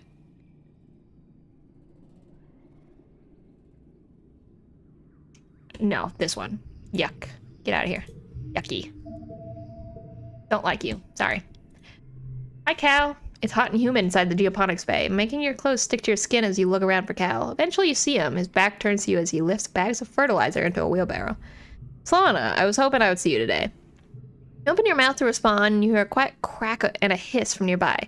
Oh, Dudette, watch out, Cal says. Stopping between you and what you realize too late is a humidity sprinkler. Cal laughs as he's blasted with a cloud of mist. For one perfect moment, he looks like he's been outlined with 1,000 rainbows. Ah, dip, Cal whines, smiling as he shakes out his hair and flips it back over his shoulder. I should have let you take that one, but your clothes would have gotten wet. He stands up straighter as your gaze passes over his body. He's really grown into himself, is the thing. Before your eyes, the droplets of water bravely wind its way from the rise on his chest and down the rippling muscle of his abdomen to where it disappears into the shirt tied around his waist. Cal tilts his head, his smile turning a little teasing. He flexes his bicep at you. Got you looking. You're blinding me. Cal drops an arm. I'm not gonna hit on him. He's like Tammy's husband, basically. You're lucky I keep my pants on, bruh. You know how I never get too hot or cold. That's my genetic enhancement, right? So why even bother with clothes? They just get in the way. Besides, it makes Tammy blush. She's so cute when she does that. You spend an enjoyable afternoon helping Cal deliver bags of fertilizer to every quarter in hydroponics. When the job's done, he claps you on the back. Oof, he's as strong as he looks. Cal chatters to you about his plans for the rest of the week as you leave Hydroponics Bay. The relatively cooler, drier air of Vertumia hits you like a slap, but of course Cal doesn't look bothered at all. Race you in the cafeteria, he teases, before taking off down the path. You yell and run after him, causing a ruckus that makes a few adults shake their heads fondly as you tear through the colony side by side. Cute. Oh. What? You have a thing for me?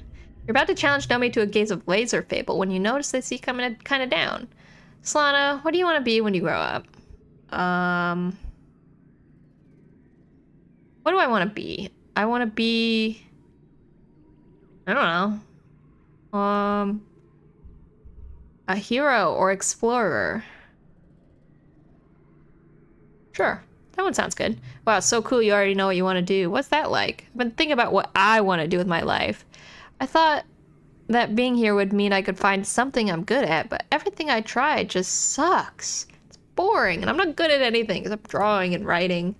Before we landed on Vertumna, I thought I'd end up doing whatever was assigned to me. We had this duty roster, right? And I figured I would keep working at the canteen, and then I could spend the rest of the time playing games and making up stories. I've peeled a lot of potatoes. But since we landed here and I've been talking to Mars, and she's really serious about the idea of a colony worth living and needs artists and writers like me, they touched their fingertips together. So I was thinking, what if I really did follow my dreams? Nomi perks up a little just talking about it. I could be a comic artist or a hologame designer or a writer. Or I could be anything as long as I get to make stuff people like. Yeah, of course. You really think so? Oh, I'm so happy. Did you know that in ancient times there used to be people called bards whose only job was to tell stories? That sounds like the best thing ever. Yeah, I think you'd be a good bard. Maybe your next character should be a bard in your little game. I don't think I'm gonna get friendship up with Nomi. Nomi is really hard to get up as a friend for some reason. I don't think I've ever successfully gotten her to a 10 heart friendship.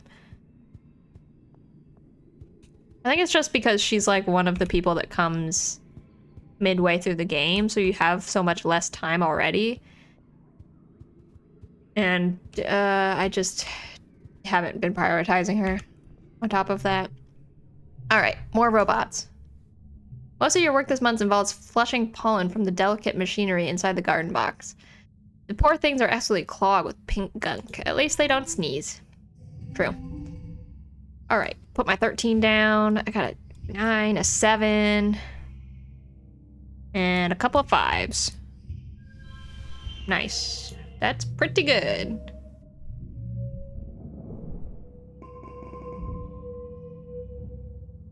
Is my stress... Oh, 99 again. Love to see it. I have a gift for you. It's a thing. Yay! You say that I need a break soon, but I've been on 99 hearts for like 2 months now, so I think it's fine. Tammy I'm almost best friends with. I'll get Tammy, don't worry. Rex is already good. Cal... Cal I think I'll also get. So that's best friends with everyone except for Nomi Nomi and Vase, who I have not talked to even one single time because I hate him. He doesn't deserve my friendship. Alright, robotics, please. Work in the robotics lab is usually peaceful. Inactive bots make for poor conversation partners, and each shift you work usually passes without much fanfare. That is not the case today. You enter the lab to find everything in absolute chaos. The robots, vacuum bots, garden bots, even the turrets are all going haywire at once. Congruent's face flickers on her holoscreen. Solana, she exclaims, I'm glad you're here. When Rob docked for repairs this morning, it unloaded a virus to the botnet. As she speaks, you watch a rogue vacuum bot and a garden bot attempting to destroy each other, gladiator style. The bots are rejecting their programming and gaining sentience. Oh no! I've quarantined it to just the bots in the room, but it's propagating between bots faster than I can fix it. I'm trying to avoid resorting to destroy the affected bots. Your stomach turns over. Breaking all these bots would be a massive blow to the colony. It would take months to get everything functioning, even if it could. I can't access Rob, Congruence explained. There's a physical fault blocking communication. Fixing it may slow the virus down for my antiviral processing to catch up. Okay, let's try doing that. Anything for Rob. Locked. Not a great card to have locked, but that's fine. Yeah, not a bad start. 12s.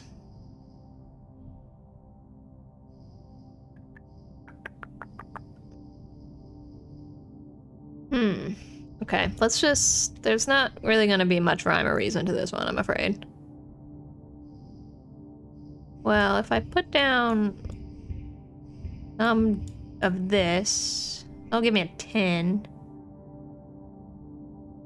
It's still not very good. So, let's just... +2 to cards with gems. Well, that's not bad.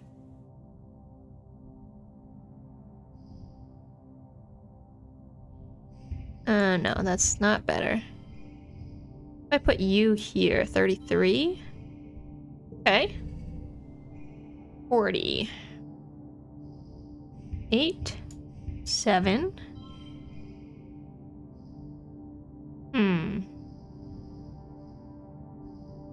I need to make this into a 6. Oh, no, that's not gonna work out, is it?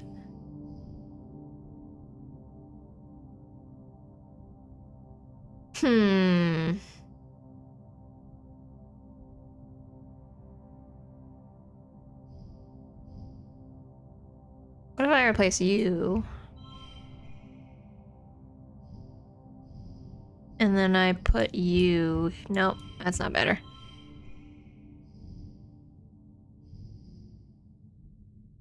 Eight, 7, 6, 5, 4.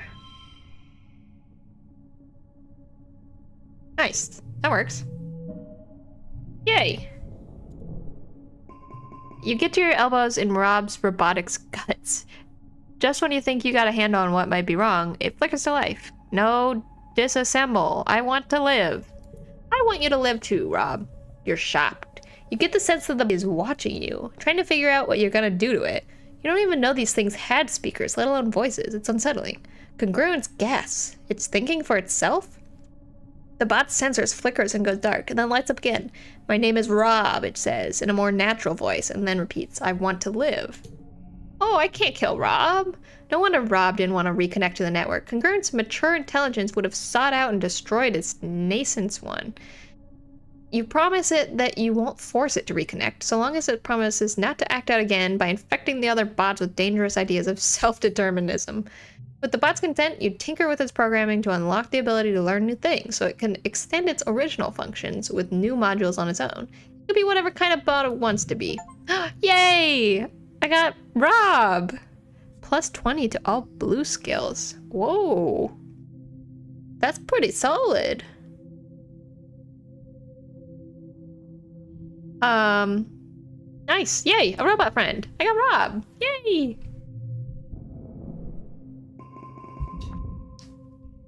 Excellent. Alright, it's Vertumnalia.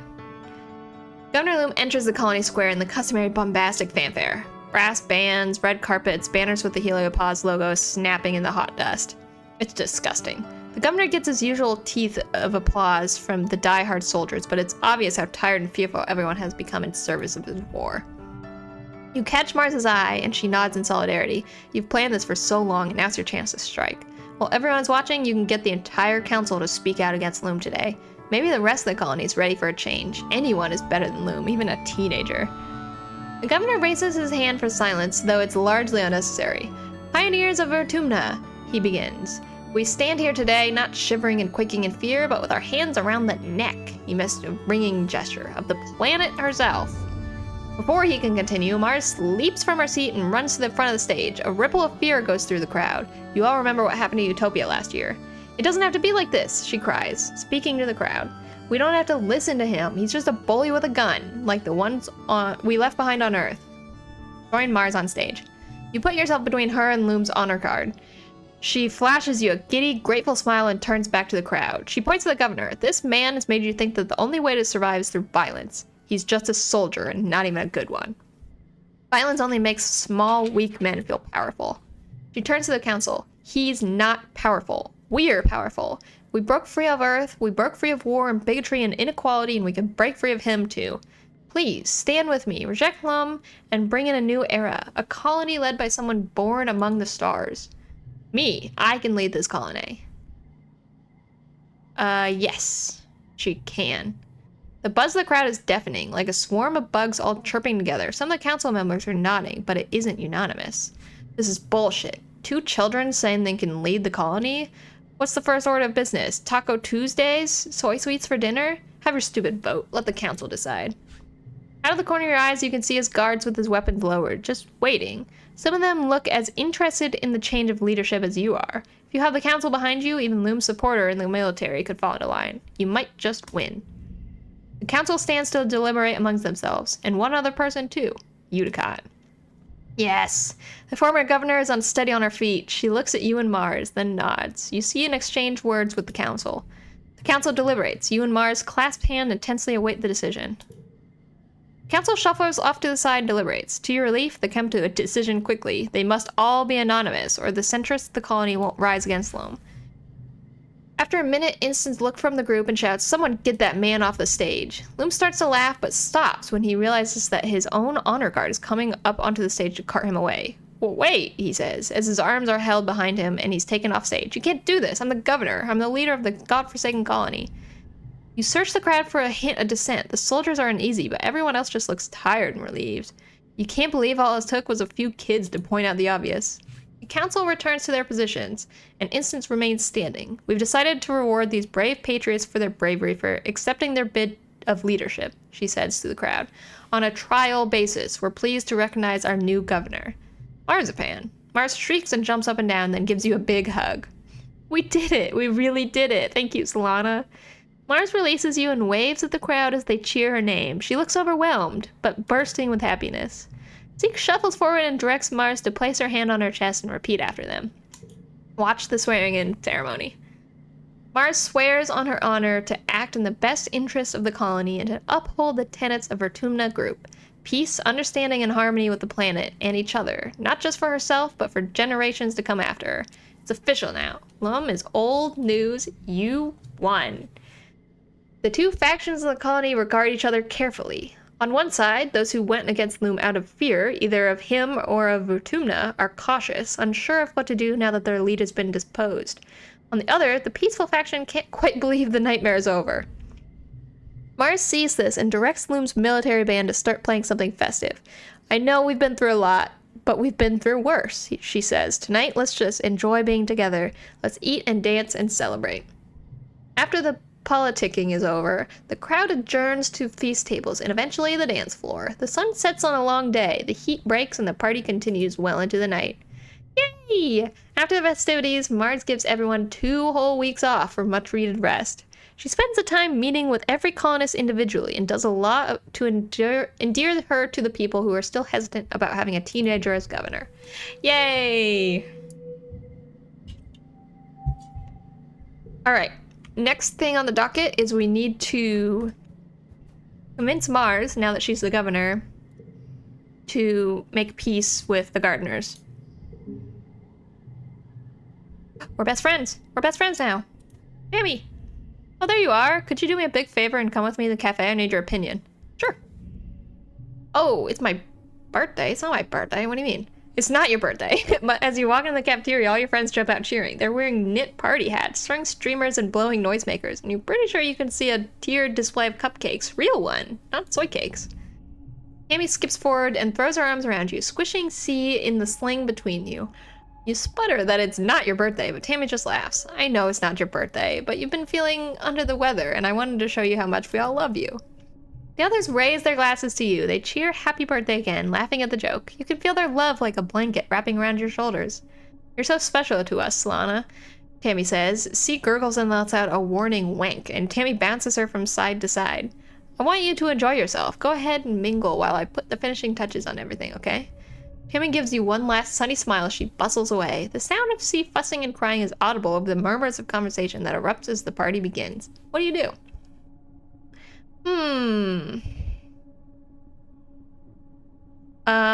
Let's talk to Nomi.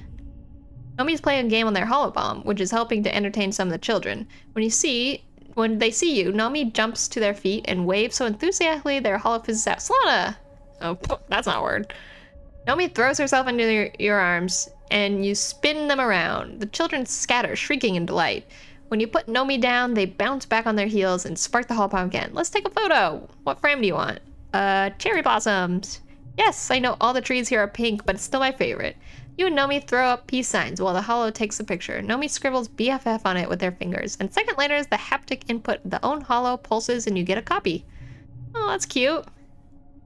Let's talk to my mom and dad. Are they here? Your mom and dad are chatting by themselves, but when they see you approach, your dad cheers up and scoops you up into a big hug. Your mom laughs. My little gooseberry, I know it's not really your birthday, but your mom and I think you're great every day, so why wait? The dad puts his hand on your shoulder and gives you a serious look. I know things have been hard for you lately. I just want you to know that no matter what, your folks are here, all the way. Your dad's right. We'll always be here. There's nothing we can't handle. A quavery cry wobbles through the air, and you can see Tammy rocking from side to side as she tries to comfort C. Let's go talk to Tammy. You leave the party behind, seeking out Tammy. When she sees you, she makes a shooing motion. No, go enjoy your party. C squawks, pulling at Tammy's hair. She winches and patiently pries the baby's chubby, graspy hands from her hair. Seriously, goodness, don't waste your time here. Oh, don't be silly. Oh, that's nice of you to say. Tammy flags down Nougat, who's been running plates back and forth. Could you please play with C for a little bit? Solana and I are gonna get some air. C gurgles happily as Nougat takes her, and Tammy turns to you. Okay, I'm all yours, Solana. You and Tammy slip out the side door of the cafe and set off towards the garden. Tammy seems grateful for the break. She chats animatedly about the plans to build a new creche now that a second wave of colonists are beginning to realize the benefit of raising children communally instead of saddling whoever birthed them with all the responsibility. I hope that means C will have lots of other creche siblings soon, just like we did. I just want her to be happy, like we were. You both look over the walls and the threat of danger they represent. Tammy doesn't comment on her use of the past tense, and you let it sit in the air between you. Not awkward, just accepting. It's quiet in the garden at this time of day. Everyone's either at the party or catching some rest while the suns are at the brightest. Your garden bot hops by on its spindly bird legs. You and Tammy are alone. Even in the silence, Tammy senses you might have something to say. Oh, I just like that we're friends. Tammy's gentle laughter fills the air. She slips her arms into yours and rests her head against you. I'm the one who's lucky, Slana. I don't know why you chose to be my friend, but I'm grateful. You and Tammy enjoy a few more minutes together in the garden, cloud watching and talking about whatever crosses your mind. Tammy's simple thankfulness is infectious, from her excitement over a new flower to her steadfast love for you shining through every word.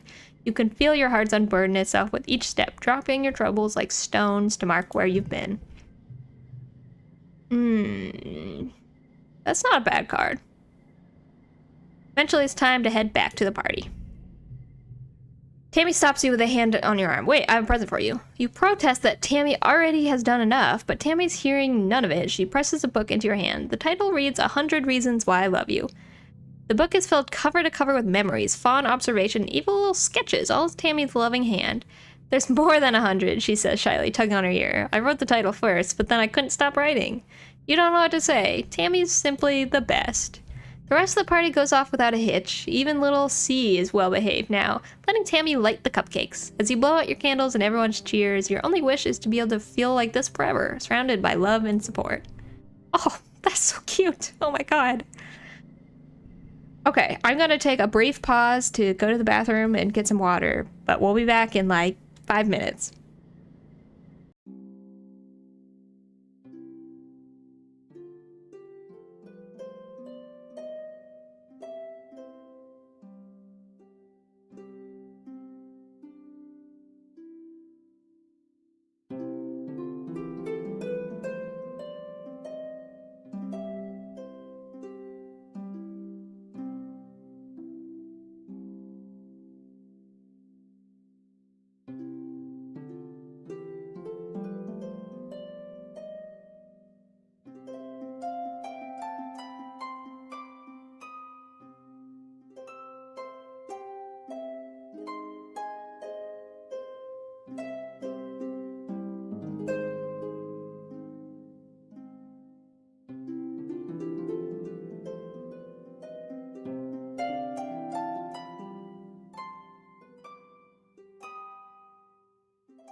All right, we're back. Oh, look at my little robot. Oh my god. So cute. All right, let's give out gifts and then maybe I'll go on an expedition. Yeah, why not? I've kind of done everything that I wanted to do, honestly. Oh, it's your birthday. Wow. I totally knew that. Oh, you've got a thing for me already? Hi. You spot Nomi crossing the courtyards. Hey, Solana, can you give me a hand with this? Whew, thank you. This is my 3rd trip. I think I finally got all the colors I need. It's gonna be amazing. Come on, I'll show you. Follow Nomi to the suite of rooms that they share with their mom and dad. Nomi leads you past the jumble of bedroom furniture and into an empty room. Light pours from the skylight. Nomi stands under it with and stretches their arms wide, doing a little spin. I'm painting a mural. My mind is going light speeds with the possibility. I'm drunk with power. I could do anything. You have to help me decide. You should go... You should go with a space theme. That's what I thought too, but then I think it's a little on the nose, you know, with growing up in space and all, it feels a little basic. Okay, well, what about this one, a different one? So clean and modern, right? Like a holovid about what the future is supposed to look like. All bright colors and bold geometric shapes. I kind of like it, but what does it really mean, you know? Is this a place I'm gonna feel comfortable living in the real future? It's so lush and wild? Okay, clearly you have an answer that you want me to give you. What about a different one on each wall? That's perfect. Why didn't I think of that? This one here? No, here. The colors will play off each other, and oh no, this wall gets more light than most of the year, so... This is going to be amazing, they exclaim. Thank you, you're a genius. What do you say, Solana? Do you want to help me have this vision become a reality? Yeah. Friendship, stress, creativity. You're something of an artist yourself, after all. You and Nomi get started transferring their sketches to the wall. After a few minutes of supervising you, Nomi steps back and lets you use their imagination to figure out the rest. You're good at this. Have you ever thought about becoming an artist? For the rest of the day, the room is total chaos. Nomi assures you repeatedly that this is part of the experience. As the second sun is beginning to set, you step back and take a look at what you've accomplished. It's really nice. Only you and Nomi could have made such a discordant composition coming into harmony, and the result is a bedroom that's not only unique and inspiring, but bustling with love. Nomi starts hammering the lids back on the paint cans, while you collect the brushes for washing. Thank you for your help. I definitely couldn't have finished this without you. I'm starving, they exclaim. Did we work through dinner? You don't need to check the time on your holopalm to know that Nomi's right. Your stomach grumbles in solidarity and Nomi laughs. Okay, let's grab something then.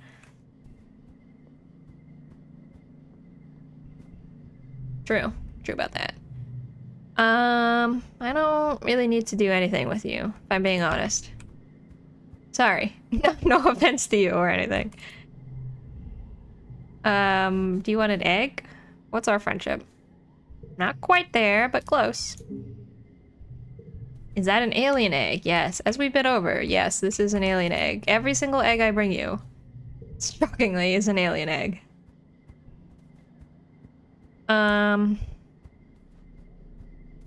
Anything over here? An egg. I wonder if it's an alien. Let's spend one day at the cafe, working at the cafe. I'm pretty sure that we did the entirety of this in Tang's event, but I didn't get an achievement for it, and I kind of feel like there should be an achievement, so let's just do it one more time and see how it goes. Dr. Insys comes in most days to grab Blep tea to go. She has a lot of responsibility and different jobs to do. Unlike Aunt Anne, she doesn't make it look gracefully effort. That's, yeah. Most days she cuts the line and snaps at you to make her order right away because she doesn't have time. I wonder if maybe the doctors need to slow down.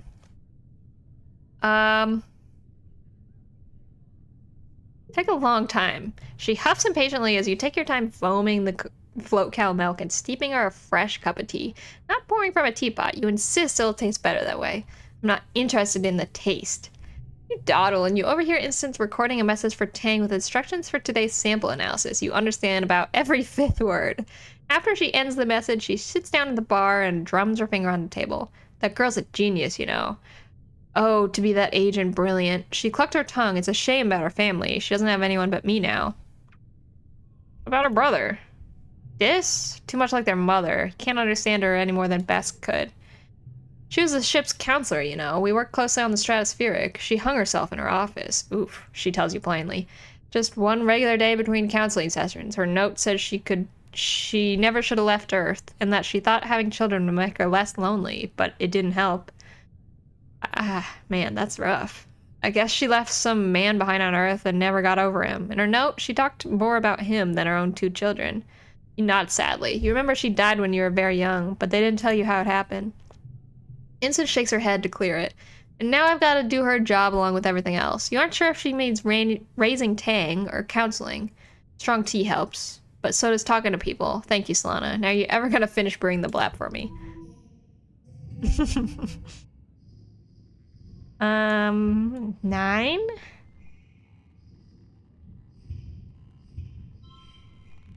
11. I can...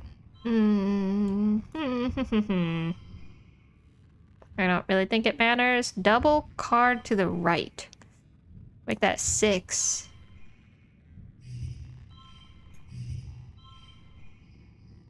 Hmm.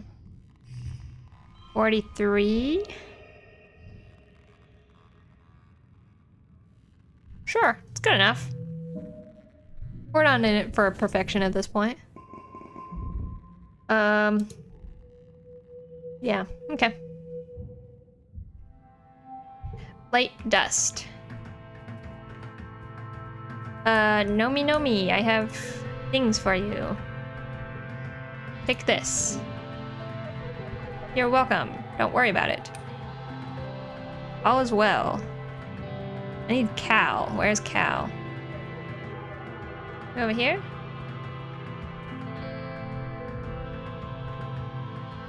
Take this egg. Egg, please. Yay, alien egg. Okay, let's go out on an expedition so that I can get some more goodies for the final activity. Yeah, let's do that. I could go to the ridge.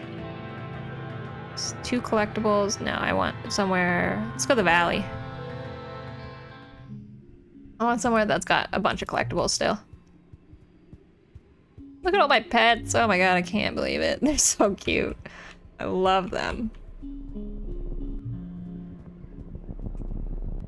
Gimme. Lots of bobber fruit. I don't really care much about bobber fruit. Maybe I should have gone to the valley where I could get more wood. Wood is pretty good to have around. It's fine. It's fine. Could you help calm me down? Thanks. Appreciate it.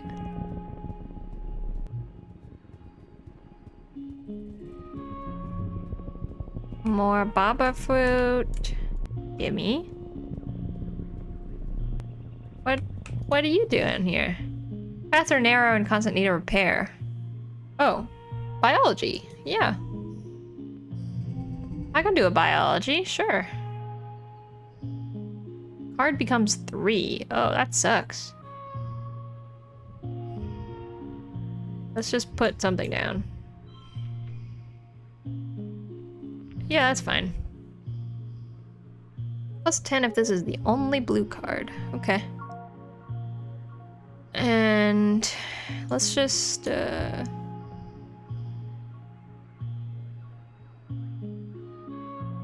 make this a 10. There's not really any rhyme or reason for the things I'm doing, if I'm being honest. Neighbors become wild, value is wild. 9, 8, oh. Oh, plus 1. So... 8? I don't have a 7 though.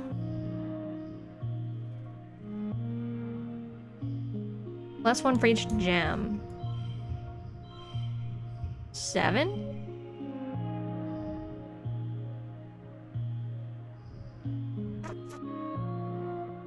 I don't feel like that's the best card I could play, but it's fine.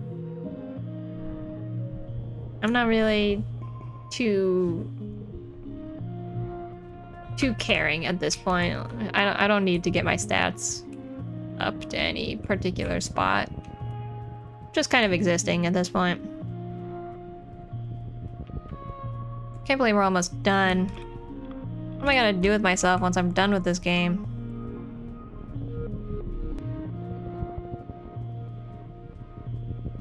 Egg, thank you. Flower, thank you. Let's go over here. Flower, thank you very much. Anything up here? My robot. Let's go do the date event with Sim, and then I'll do the final event at the end. And probably be good with here. I would like to spend some time with you. Forest changes. The wilderness around you suddenly goes completely silent. You look around in confusion. The trees still move, the insects still fly, but it's as if someone has put a bowl over your senses. Sim draws near and takes you in his arms. This is admittedly something of an abuse of my abilities as a gardener, but for the next few hours, nothing or no one shall perceive our actions here. How shall I make use of my time, my little sugar bug? You come up with a few ideas. Love that. That's not the right way. This is the right way. Egg. No, this is not the right way either. Gotta go around and about.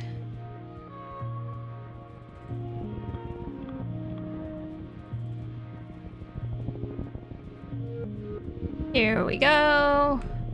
Baba fruit. I find a flower. Excellent. I don't want to look for more. I'm gonna go home. All right, last season.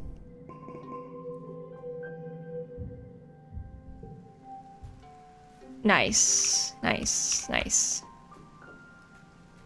Cal, I need to be best friends with you. I found you an egg.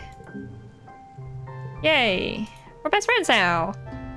You've been invited to Cal's house for, as he put it, a real grown-up party. When you arrive, Auntie Tira gives you a warm hug and shows you inside, where Cal set up a living area with twinkling lights and lots of blankets. You sit down at the table across from Cal, and Tira pours you both a glass of mushwood wine. She leaves the open bottle on the table. You kids can finish this bottle if you like. It's a vintage, one of your dad's first brews, Lana. It's a little on the strong side, she winks. I'll be out late, Tira says, kissing the top of Cal's head. Holler me if you need anything, but don't wait up for me, okay? Wow, Auntie Tira is cool. She's a cool auntie. Cal smiles at you as you tuck into dinner. I'm glad you could come. I know this isn't really Tammy's scene. Rex is like zero chill, you know? Besides, he continues, you're one of my best friends in the whole colony. I can't think of anyone else I'd rather be with. Cal puts his fork down and looks at you earnestly. I'm really glad you're my friend, Lana. I'm so proud of everything you've done. Sometimes I think I really love you as a person, you know? He looks down, suddenly shy. Sorry, I know that was a lot. It's just, I'm really grateful for you. You and Cal share a wonderful dinner and polish off the bottle of wine. Afterwards, you settle into a big pile of blankets to lie back down and look at the stars through a big skylight in the living room. And so that's why I think we should domesticate more unisaurs. It just makes sense. Cal finishes and you laugh. He's right. Who doesn't want to ride a unicorn? You deserve a unicorn. I have a unicorn. You've been laughing a lot. Everything is just so funny and also so pretty. The stars look like they're swimming in a big dark ocean. And the little twinkly lights Cal put up to look like stars you can touch. You reach out and grab one, come up hilariously short, and Cal giggles at you. Cal's warm and cozy at your side, and the blankets are soft. Everything is wonderful. You talk the rest of the night away, sharing your thoughts about everything and nothing. It's so nice to share this simple intimacy with a good friend. Eventually, you're both yawning too much to continue talking. Cal pulls a blanket over both of you, cocooning you in comfort and warmth. I'm so glad we're friends, Cal mumbles. He sounds sleepy and you realize your eyes are getting heavy as well. You tip backwards into sleep, and all you feel is love. You both sleep deeply. Morning arrives unceremoniously, pouring through the skylight directly onto your face. You grumble as you turn your head away, burrowing into something that's soft and smells sleepy sweet. Oh, it's Cal, and your face is smushed into the soft skin of his armpit. His arm is circled around your shoulder protectively, and your legs tangled together under the blankets. Cal shifts underneath you and blinks, his bloodshot eyes open, squinting into the merciless sunrise. Ah, dip. He mumbles, clinging to sleep. That's so much. He laughs as you peel yourself off him, sticky from drool and sweat. Gross, he says, and you smack him on the shoulder. Before long, his mom pokes her head into the living room. Hey kids, ready for some breakfast? Breakfast sounds incredible. You've never been more excited at the prospect of breakfast in your life. You share a breakfast of roasted tippets and eggs with Cal, his mom, and her 3 partners. Even though the rest of the colony is in chaos, you feel somehow healed, having taken the night to let yourself bask in their love. Cute. Very cute. Oh, what do you got going on? You get summoned to report to command, to Mars's new office. Oh, I gotta fucking talk to Mars. Oh, what am I doing? Oh, about, the deal. You find her reclining in the captain's seat, formerly Governor Loom's chair, idly flipping through notes on her holobomb. Mars waves away the holoscreen and leans back to consider you. Solana, just the rebel I wanted to see, but first, you're not gonna lead an army of mutiny against me, are you? Better stay on your toes. Mars laughed and stands to give you a hug. I expect nothing less from you, darling. Actually, I called you here because I haven't had a moment to myself since Vertumnalia. We know Loom was a real piece of work, but every day I seem to uncover yet another problem he was letting fester. The other department's head, she huffs. Half of them treat me like an interim governor. Good enough to oust Loom, but not enough to stick around and do actual work. We'll do what we can and they'll come around, I think. Of course, you're right, of course. I just wish I knew who I could trust. They're so stuck in the odd survival mindset. Just survive until the food runs out, or until the animals finally destroy the colony. Just survive until we can we vote out Mars? I don't want my time as governor to just be survival. She gestures you to come look at the windows as you bustle the colony below. Just wanted to thank you for everything you did to get me here. Far below, you watch a team gearing up to head out on an expedition. There's construction happening on the next phase of residential units. A group of toddlers, the first children born of Vertumia, cross the colony square like a herd of Popeyes. Everywhere you see a bustle of thriving, healthy colony. It's all mine now, she says. Instead of sounding boastful, she seems scared at the prospect. She takes her hand without turning to look at you, and her eyes still trained on the kingdom. Can I trust you to help me? I need people around who believe me, but will still tell me if I make the wrong choice. Yeah, of course. Thank you, Solana. I'm glad I have you. +2 for every other yellow card. Well, duty calls. Thank you again. You'll always have a friend in high places. Alright, I gotta go bring the Overseer's deal to Mars. Here we are.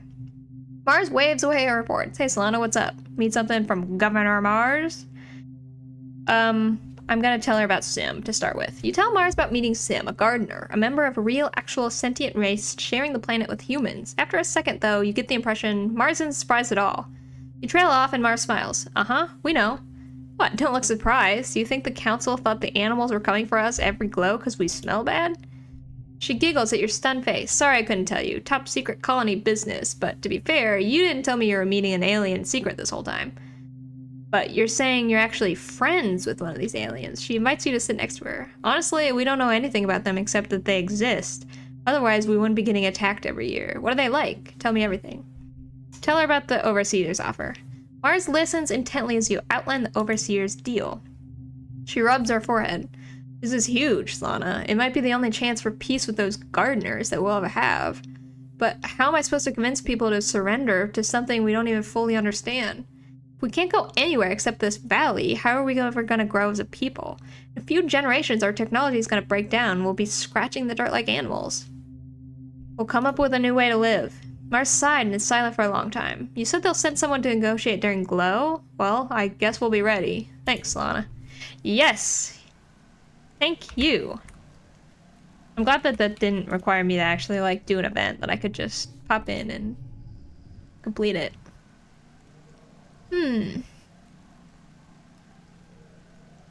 +15 to all skills. Ooh. For 200? I don't have 200. That's too bad. Oh, all blue cards become wild. Wow, that's really good. I don't have enough money, but if I did... +30 bravery, 2 times strength. Well, I don't have enough money for that, unfortunately. And I'm not gonna get enough money in the next 2 days, so...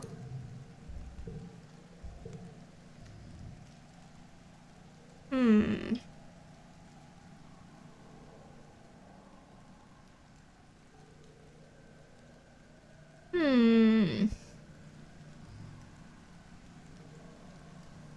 Put this one in.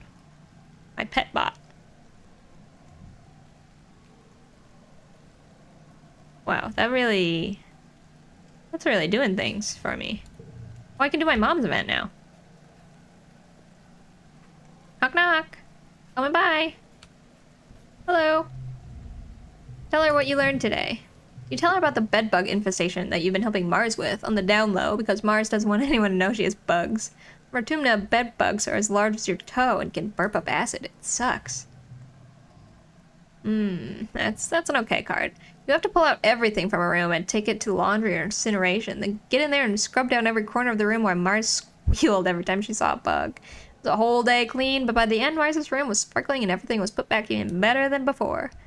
Shut up, kiddo. I remember bedbugs back on Earth. Never thought I'd miss them. Fortuna has it way worse. True. Very true. Okay, that was my last mom event, too. Let's... what do we want to work on?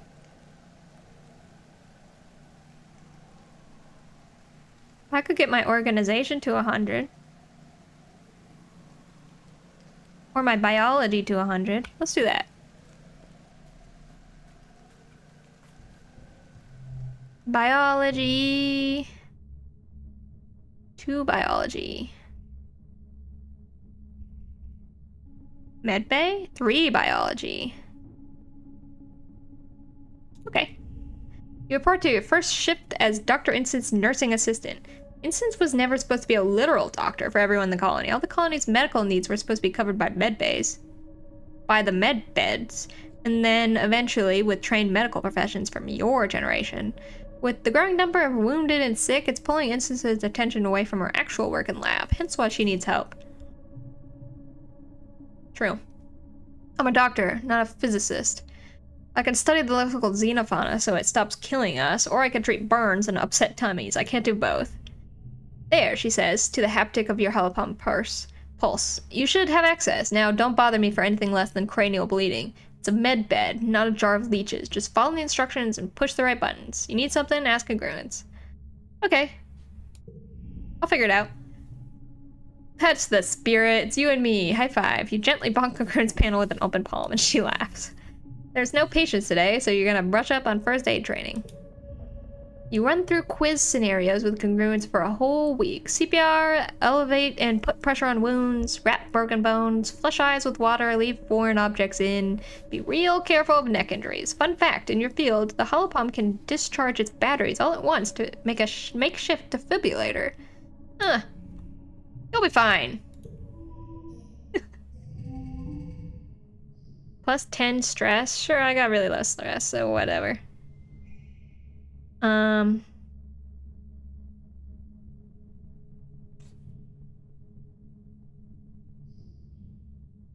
Actually, I don't think I want to do that. 6, 5. Let's just stack 5s, actually.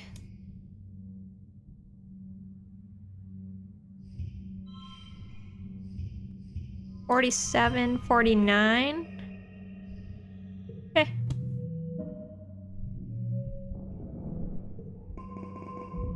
Is my biology 100 now? It is. Excellent. What else do I want to work on? Organization I could get up to 100. Surprised that bravery is not at 100 yet, honestly. Let's get my organization up, just for the heck of it. Why not? I think I can do that over at the governor's place.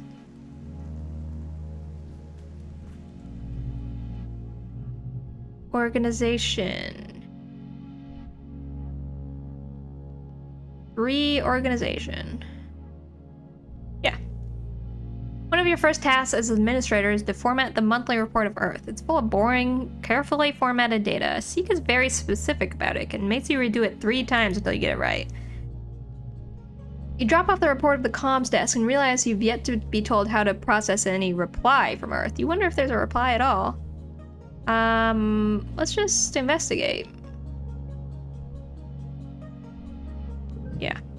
You sneakily read through the administrative HoloNet files that you're allowed to access. There's a huge backlog of messages, all dating from during the 20 years the stratospheric was in space. You scroll through the preview text quickly, not wanting to draw too much attention. The majority of the messages are updates from the colony's allies and the Vertumia group, but every so often there's a message ordering a ship to cease and return to Earth, putting an end to their illegal immigration, return their stolen property. The Vertumia group weren't outlaws on Earth before. Stealing congruence and the gene tech definitely did the trick. Those messages are angry. There are no messages from any time after the stratospheric landed on Vertumia.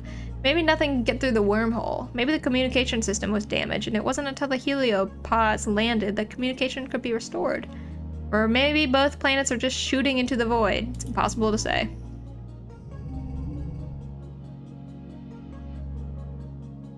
Mm-hmm.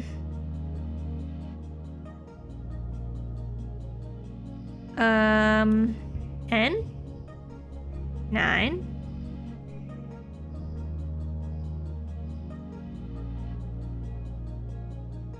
It also... Ooh. 8? No. Oh, all cards under 5 become 5. Oh, okay. Let's just stack some stuff then at this point.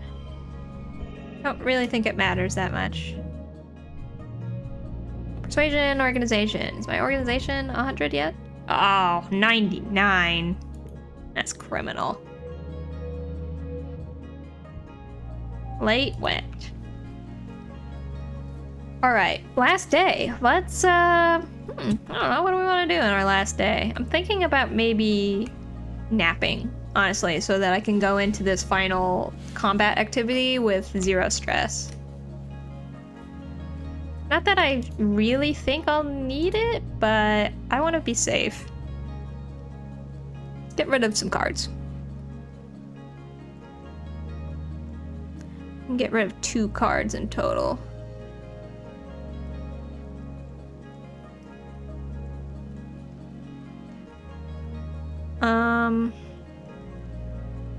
This one's not that good.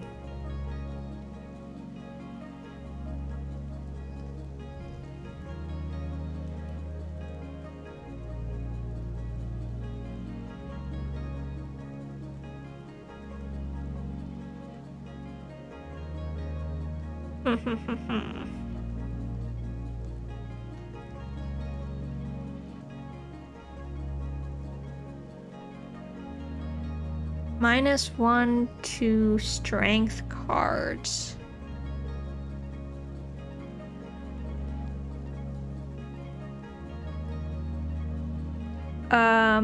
Yeah, let's get rid of a 2. I don't really need 2s at this point, in all honesty. Got a lot of yellow 4s. Like, all my 4s are yellow.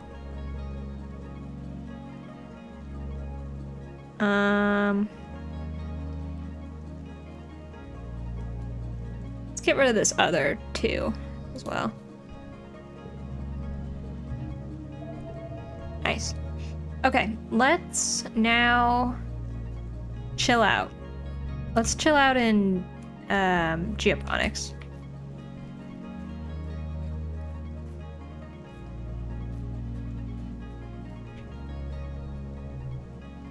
I want to relax. Oh, Solana! Your mom's voice rings from the garden before you can see her. You and Rikki Tikki pause in your tracks. Then your Rikki slithers away and hides under a bush. Your mom thunders down the path. Where's the little pink bastard? They ate my begonias. Your mom's been nurturing a couple pots of begonias. Beautiful flowering bushes with delicate blooms. Like most plants from Earth, they're exceedingly precious. One of the seed banks is used up. The only way to make more is to successfully propagate them on Vertumia. Rikki Tikki's innocent.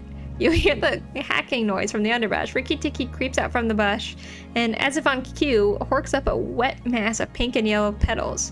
Your pet is a menace. At least spiders come back home At least spiders back home ate other pests. This one is a pest. She puts her hand on her hips. We should just release the damn thing. Who knows what's gonna grow up to be? Everything here just keeps growing. Nothing in this planet knows when to stop. I'm like begonia. It's perfectly contained in their little pot. They knew when to stop.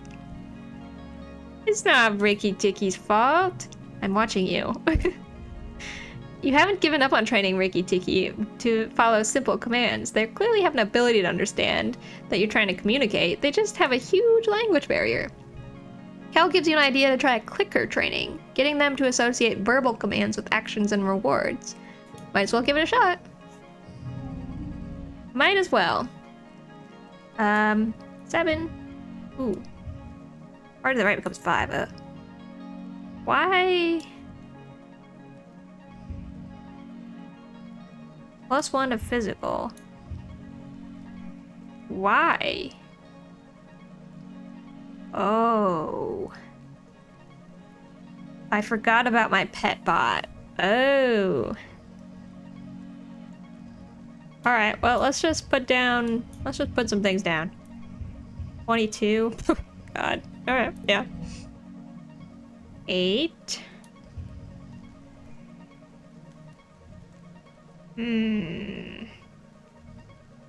That becomes a 12. That's pretty good. That's pretty good. No, I don't want that.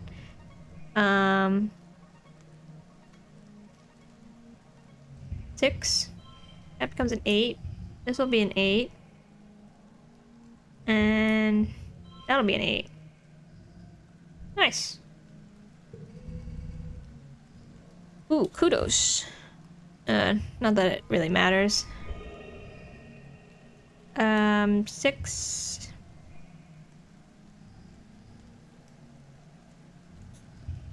5. 4. 3. Excellent. Success! Oh, my Ricky is now 2. +1, +3. Okay. That's great. Good job. You've been working with Ricky Tikki for months on getting them to follow simple commands. You're getting pretty consistent results with 1 or 2 at a time, but they get bored and wander off. You set up a small obstacle course in the garden. Run that obstacle course! Ricky Tikki, we're going! Oh, locked. 7. 7.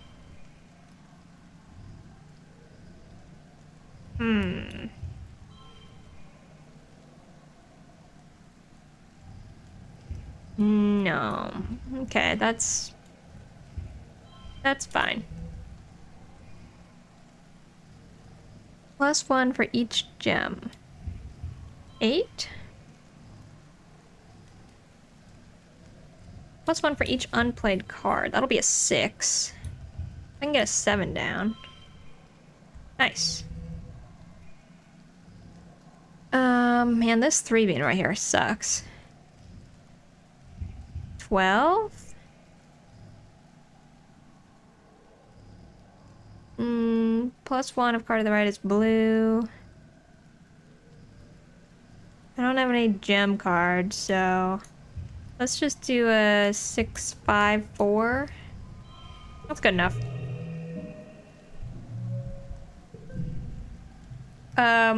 Ricky is now 3. +5 bonus on strength. Ooh, that's pretty good. Ricky Tikki finishes the course and leaps in your arm, chitterling happy. You did it! Yay, Ricky!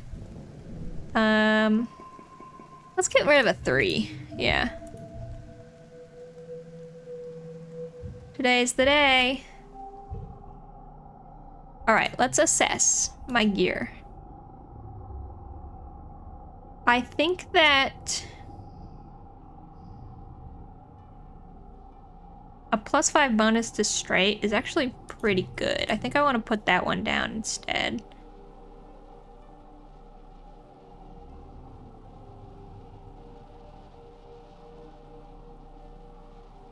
+2 bonus to straights.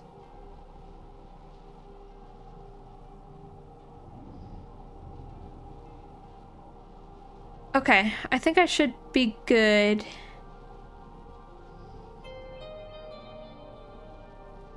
think I should be good for this final combat encounter. Do I need to go out? I guess I just like treat this as if it's a regular glow and then the event will happen afterwards. So let's go out during glow again this season. Last time we went out and we were like, oh, we remember something happens here, but it doesn't happen yet. So I think it probably is now that it will happen. Sneak out.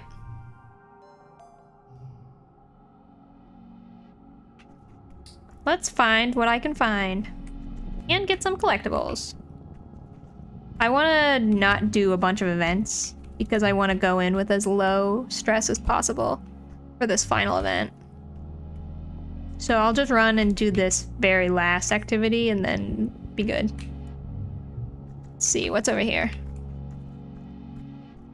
Anything good? No.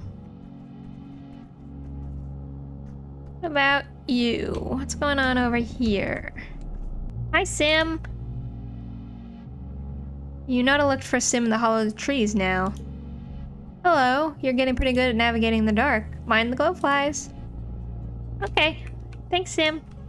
Appreciate you. Alright, let's do this last event. You climb up the plateau ringed with gnarlwood trees. The view is fantastic. You can see the entire valley on this side of the colony. You have a curious sense of remembering the place. Something important here happens here, but not yet. Oh. Okay, well, that's unfortunate. I don't know when else it could possibly happen. This is as late as the game goes. The game is over after this. Knowing the attack is coming as it always does in Glow does nothing to calm your nerves. There's only so long that you can handle sheltering in the quarters. As the month draws longer, you find yourself almost compulsively walking the walls when you're not working, scanning the tree lines for the first sign of trouble. You're there when you see them, dark on dark shapes coming out of the forest, perfectly silent. You watch with the lookouts as more and more figures amass at the forest edge. Minutes pass as the horde pushes into the firebreak, numbering at least, it must be in the thousands, more animals than you've ever seen in one place. The ground is choked with teeming carpet of smalling creatures darting in and out amongst the legs of... oh no. The forest bends as a faceless emerges from its death, followed by two more. Ooh. The mood of the wall is discouraged. One faceless destroys your colony. Two faceless require an irresponsible number of explosives to take down. How are you supposed to handle three? Wait, there's more? A single creature cuts through the horde and stands at the front like a general leading an army. There's something deeply unsettling about it. It's some sort of chimeric beast on its bottom half, wrapped in tattered strips of flesh, though from torso up it looks almost humanoid. More upsetting is how the collarbone seems to unzip in a chaotic, fleshy mess of teeth, revealing a neck of glistening sinew and muscle. Its insectoid face seems to truly see you, a shrewd intelligence in its milky eyes. The creature steps forward and speaks. My name is Noctilucent, they call out, with a voice like dry grass. Though they speak your language fluidly, they have an accent you can't place. You have trespassed in this garden long enough. For millennia, I have been tasked with keeping this planet safe from invasive species. Extreme weather, plague, famine, migration of predators, all tactics I have used to ensure an invasive species cannot find a foothold where they do not belong. Controlling you by indirect means has proven ineffective, he says, glaring up the row of horrifying colonists atop the walls. I can no longer ignore the destruction you have caused and the threat you represent to the planetary economy. However, Sim steps out from the tree line and stands behind Noctilucent. His eyes find yours unerringly across the firebreak. Some gardeners argue that you have the capacity for reason, so I have come to offer you an alternative, your unconditional surrender. Noctilucent smiles up at you. Surrender is the correct word, is it not? Something your singular, violent brains can understand? The terms are simple. Humanity will cease reproduction, cease expansion, and in return you'll be allowed to live out the remaining lifespan within the bonds of the wall. You accept? Mars steps forward. She beckons you forward too, this moment you've been trying to make happen. Solana, there's no way we're gonna accept not having children. That's just... we'll go extinct. Can't you make them give us a better deal? You look down at Noctilucent, a figure of malevolent patience across the firebreak. This might be the only chance you get, but you can try. The Overseer did not mention that the slow extinction of humanity was part of the deal. The other colonists would never accept something as drastic as forced sterilization, living like pets or curiosities in a zoo, dwindling into oblivion behind the walls. You couldn't even ask them to make that choice, which leaves you two. We need a better deal. Noctilucent's patience is running out. Behind them, the amassed animal army lies in wait. The offer is already generous. Do you think I consulted with the venomous Slapfinger when they overhunted the abyssal driftworm? Or the creeping crossworm vine when it choked the southern shoreline? No, they spit. I did what was needed to restore balance, as my gardener directive entails. Sim lays his hand on Noctilucent's arm. The humans can be reasoned with. Just hear them out. What do you propose? We must be allowed to reproduce. Okay, 99. That's doable. 8s. I could start with just a flush with a... oh. Yes, because that gives 9, 8... That gives me +4. I forgot about that. So, if I go 7... No. I need something to become a 9. 8. Oh, wait. I don't have a 7. What am I thinking?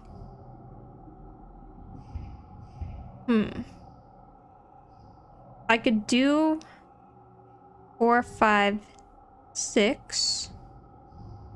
If I can get something to become a 6, but I can't get anything to become a 6. That's too bad. What if I just slap some 8s? 8. 8, 8, 8. Well, that becomes a 9.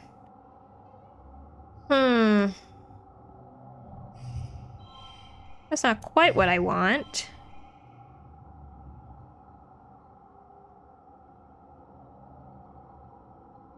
It's fine. For the first round, it's fine. I'm overthinking it. Card to the right becomes a 5. So let's do 6. And then I keep forgetting that this one is going to become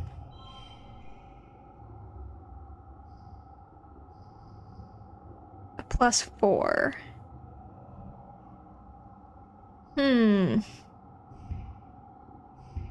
29? 30? Okay, I only need 35. That's doable. Especially when that alone is an 11.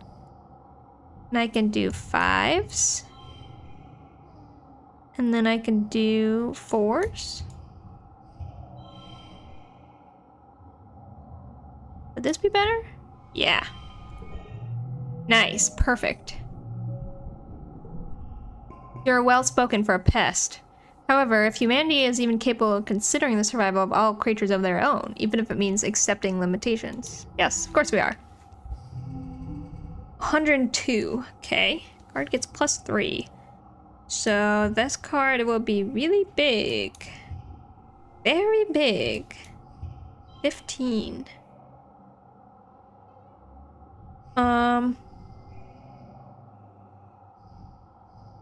And then I think we just get rid of some 4s. For now. I want to try to stack gems. If I stack gems here, that's pretty good.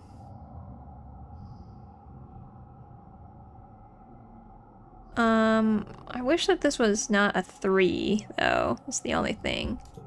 It's fine. It's fine. It's fine.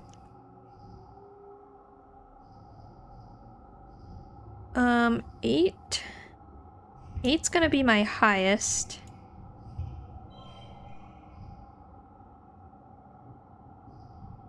I can make this a 6.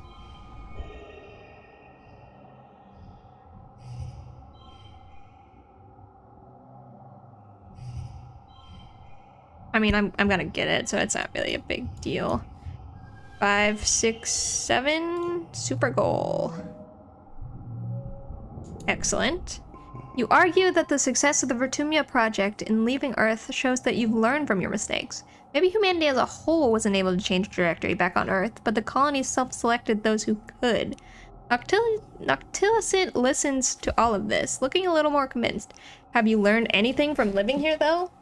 Can you even coexist with the planet's natural wildlife?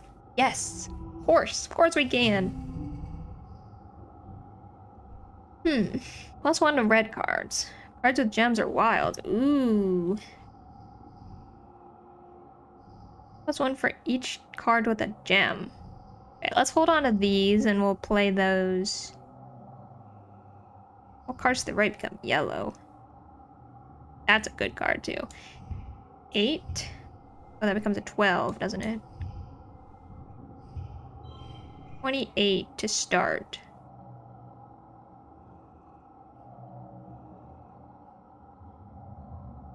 Sure, that's fine. And then we've got... Card to the right is yellow, +1 to both.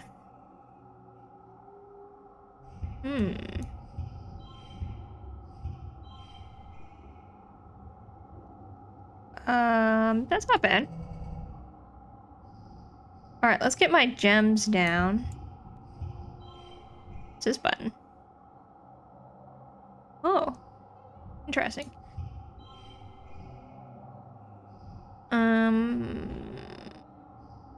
Okay. 5.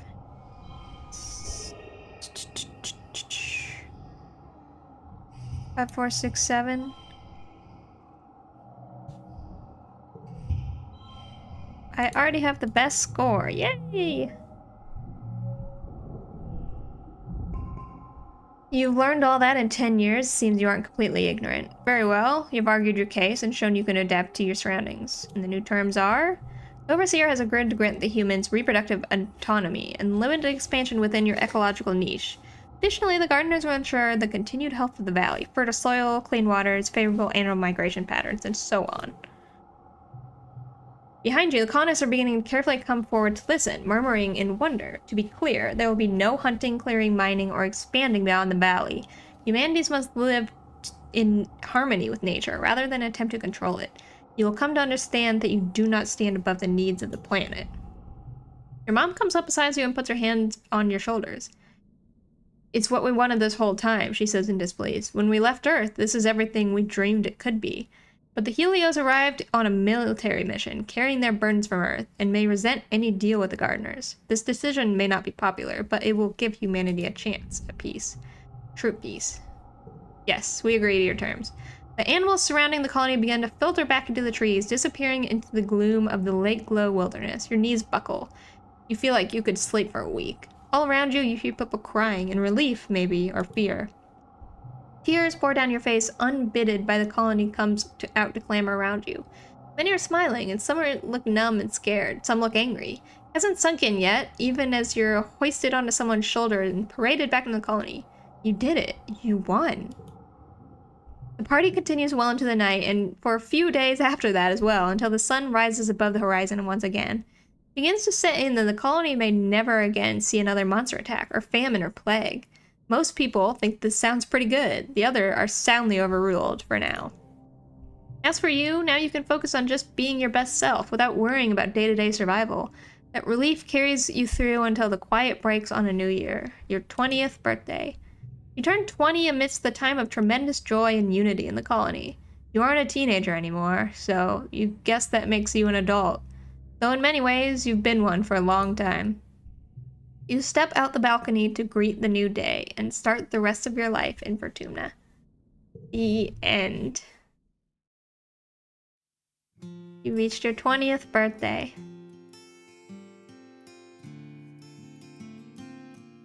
Oh. Roboticist. Oh, I get to work with the robots.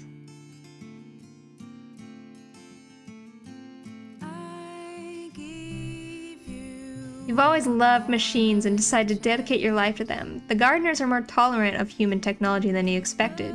They shake their heads and wonder why you kept fixing the old bots when the planet could provide everything you need, but they let you do it.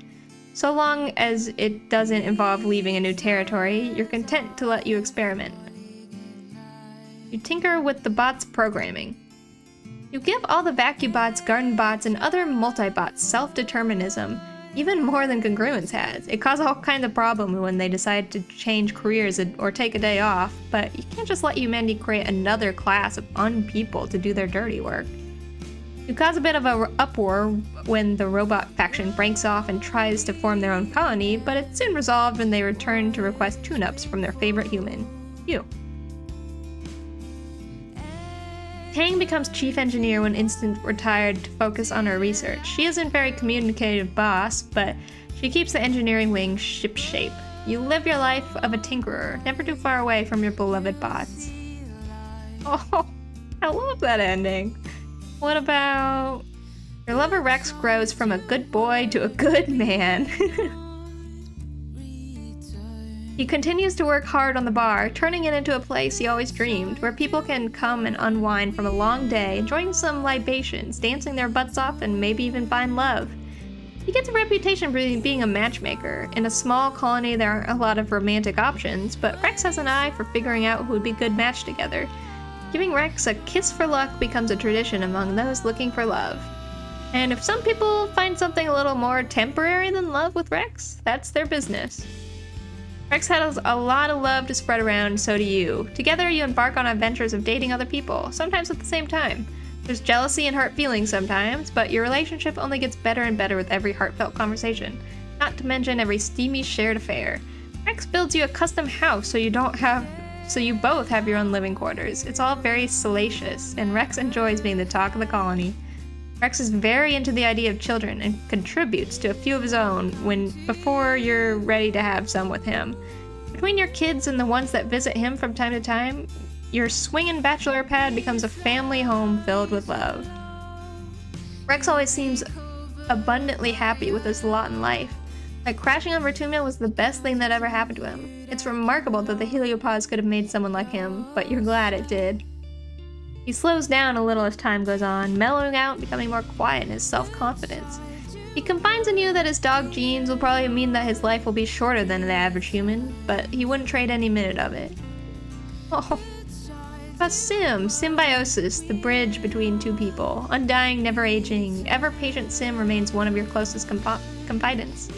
For a few years, it's quite common to see gardeners move around the colony in various forms, teaching the humans about the history of Vertumia and how to live in harmony with the land.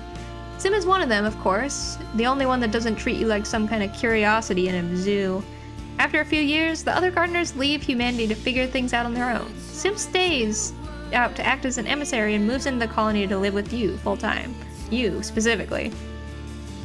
You would think that living with your alien boyfriend would be weird, but you've already shared everything of yourself by interfacing through the array.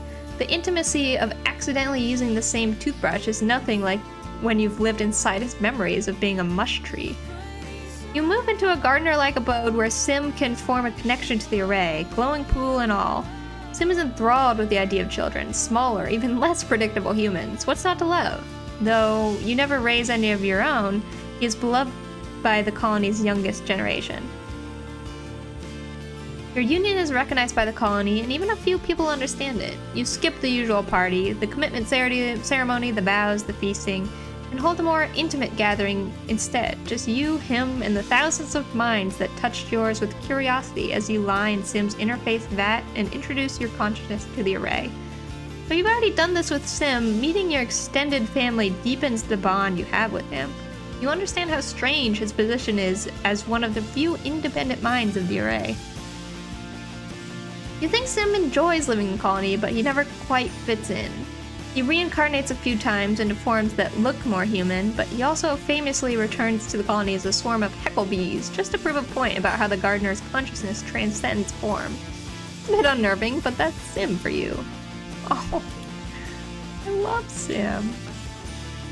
Strong and true, Nem sticks by your side, one of your most trusted friends. She may be friendly towards all, but few people really know her like you do.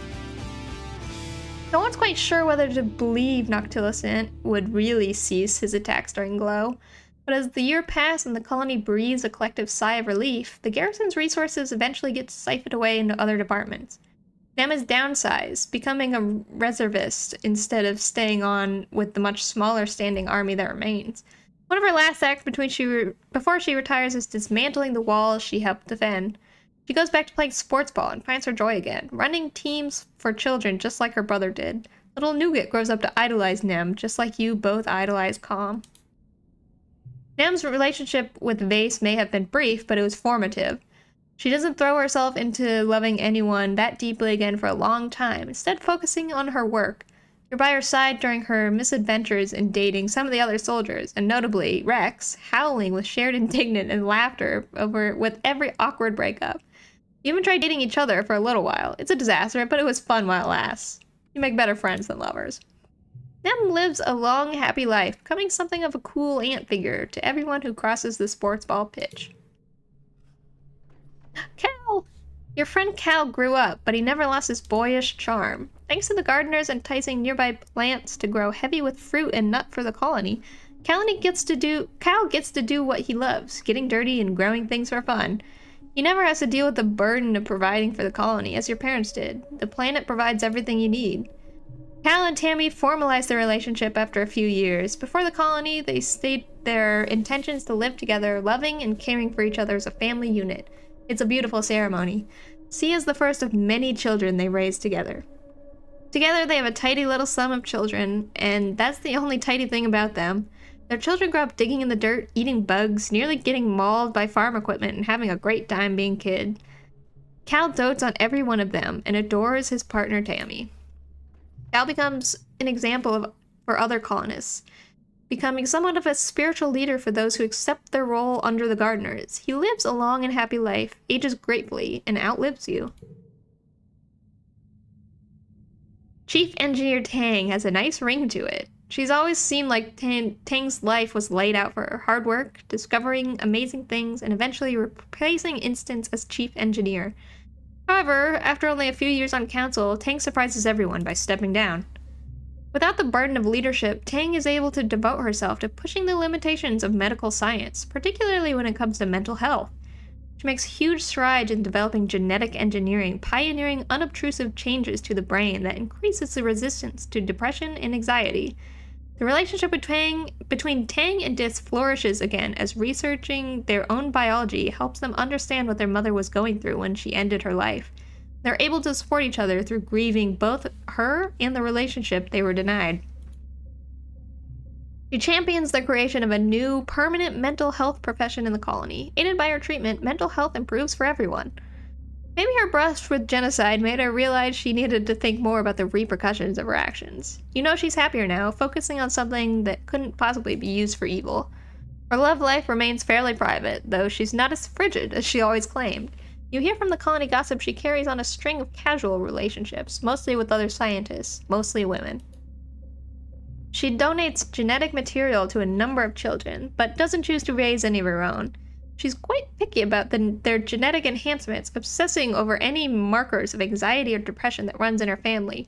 But ultimately, her children grow up healthy and in loving families far removed from Tang's own childhood. It's a bittersweet reminder for her. Tang lives and dies in the shadow of what she almost caused to happen on Vertumna. Knowing that she almost killed every living thing on the planet weighs heavily on her for the rest of her days. Fortunately, without genetic alterations, the human body was not made to withstand long periods without sleep, and Tang's willful negligence in taking care of herself certainly doesn't help. She develops a heart condition in her early 60s that outpaces the healing capacity of the med bays, and it eventually takes her life. Dis! Your friend Dis keeps on exploring. Dis is instrumental to the colony's transition to Gardener authority. Together, the two of you provide an example of fearless submission to the forces of nature.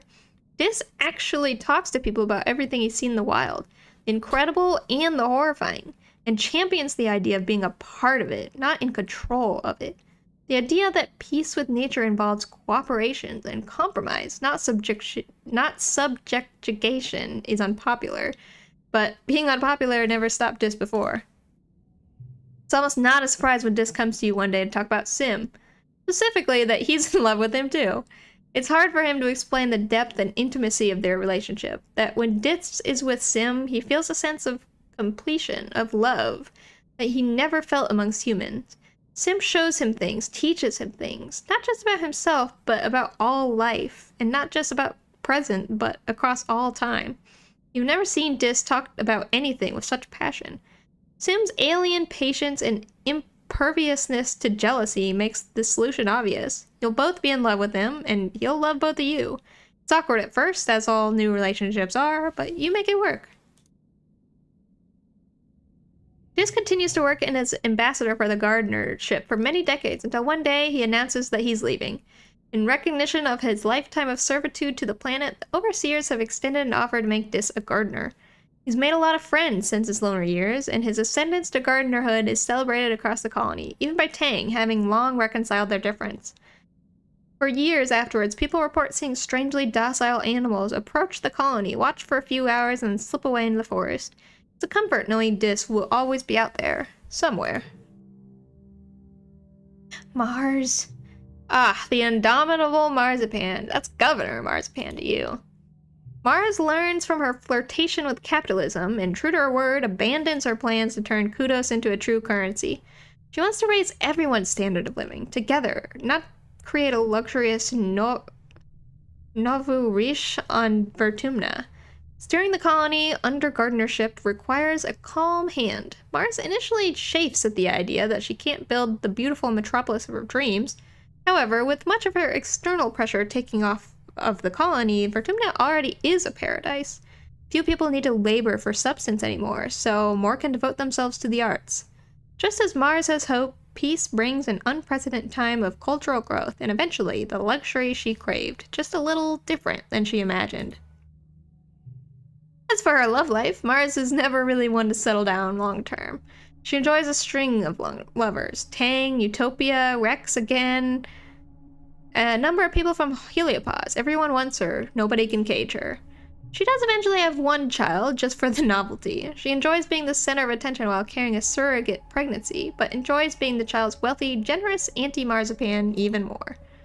Mars remains surrounded by as much luxury as one could expect on a xenoplanet, and though she complains about wanting more, she never seems anything less than happy about her life. Tammy? Your friend Tammy blossoms into a fine mother, not just to her own children, but to every person in the colony who needs a mother's love. Cal and Tammy's commitment ceremony is the event of the decade, bedecked with flowers, streamers, holographic images of unicorns and fairy tale castles. They stand between the colony with Eusenia and profess their intentions to live together as a family unit. Foregone conclusion for most, as Tammy is already beginning to show her second pregnancy. The three, soon four, then many more of them, are a symbol of hope for the growing colony. They live in a homestead near Geoponics, and their home is always filled with love and laughter. Tammy insists on cooking for you on your weekly family dinners. She even begins to get pretty good at it. Quite without meaning to, Tammy becomes an advocate for communal raising of children, just as you yourself were raised. The more militant Helios resist, not wanting to be associated with the Stratos' hippie nonsense, but as the colony grows, so too does her influence over the next generation. Uncle Tonin couldn't be more proud of his daughter, or his score of grandchildren. He dotes on them relentlessly whenever he's home from expedition. Though Auntie Anne stays on as chief steward well into her 90s, Tammy takes over the new creche and becomes something of a mythical figure in the colony. Auntie Tammy in her own right. There's no child born that doesn't know the safety and warmth of Tammy's arms. My parents! Your parents get to see the pioneer dream come true. With the forest bursting with food, they're both able to lay down the burdens of feeding the entire colony. They still work in geoponics, but recreationally. Your dad cultivates dizzyweed and hops. Your mom works on a personal garden of earth plants. Now that the gardeners are keeping an eye on the colony too, her earth plants flourish without threatening to take over the local fauna. They live long, happy lives, and you eventually return them both to the soil they loved so much. They'll always be with you, in the grounds you walk on, in the trees that give you shade, and in the cycle of life that sustains you. My pets! Your Hopeye is a good companion, but there's no replacement for their own species. When a herd of Hopeye roam close enough to the colony, you release it back into the wild. After a few years later, you're greeted one morning by a whole litter of Hop-eyed kittens outside your door, and Mrs. Hoppington proudly showing you their family. My Ricky! Ricky grows in size of a small dog to the size of a bear, becoming more and more unwieldy and more terrifying to small children. Before the council can force you to do anything about your arachnid octopus friend, Ricky Ticky just disappears. You look everywhere in the colony for it, but your answer comes from outside the wall, a new Ricky nursery tree. Soon, the colony is host to many curious Ricky pups who call your Ricky Ticky home. Your Unisaur will seemingly live forever, just as cantankerous as she's always been. Clever girl is bored in the colony, though, and ultimately, even though you've made great strides in taming her, you'll never domesticate her or her species. You decide it's best to release her into the wild. She deigns to give you a regal nuzzle before sprinting off into the swamps where you found her. Your bot friend, Rob, goes through many incarnations over the years, swapping its original VacuBot modules and trying out many new functions. Spends a year as a garden bot with a set of pruning shears on one appendage, then has a brief stint in the creche as a Creatobot that does not go well. In the end, it settles on RepairBot, a designation of its own making. Rob works with you in the workshop as a kind of assistant. The two of you are a funny team, but your little friend is genuinely happy and fulfilled. And what about me? The days turn to months, eventually becoming years, then decades. Before you know it, you're old. But you live in harmony. Living under the gardeners, lovingly tended like any other species in the garden, is like a paradise. The trees are heavy with fruit, the weather is mild, and the colony is unbothered by large xenofauna that only menace the colony. That once menaced the colony. You even see the faceless one sometimes, sitting in clearings like inert sentinels, their broad, mossy bodies home to clusters of small animals. Over the years, a few dissenting groups refuse to believe that the entire planet is off limits to humans. In the spirit of human expansion, they break off from the colony and search for somewhere outside the gardener's influence. Some return, chastised, but others never do. Pruned, just like any invasive weed. The surveyors work exhaustively to map the boundaries of human territory, and scientists and engineers work on countless simulations to test the carrying capacity. Within a few years, you have concrete numbers of how many humans can live comfortably while still maintaining equilibrium with the planet. Mother Vertumia is generous, and humanity flourishes. There's more than enough space to live, and future generations will enjoy as well. You do so well, in fact, that the gardener emissary comes to you with an offer, a second human territory. It's a show of trust, but also a chance to prove your worth by helping keep down the population of a stubborn but delicious invasive mollusk. They prepared a proto-colony to take 100 humans to begin their new lives in a seaside community. You're sad to see them go, but it's a great sign for the future of humanity on Vertumna. Vertumna is your home now, and you've made it a good one. You die at a ripe old age, surrounded by loved ones.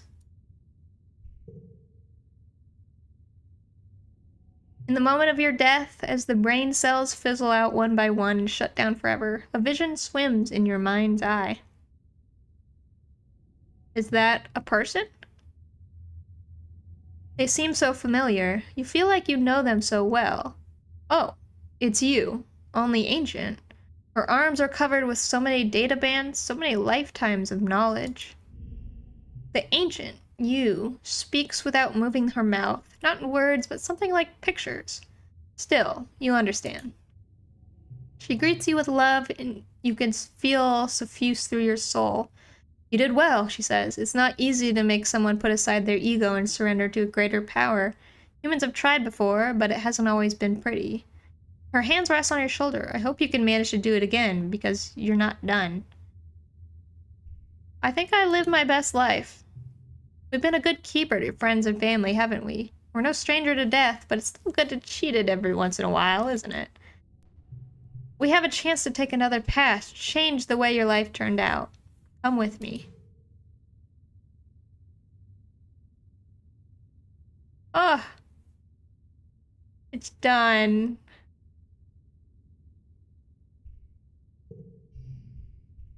Oh, so here are all the endings. I've only gotten 3 endings. So, Roboticist, I got this time.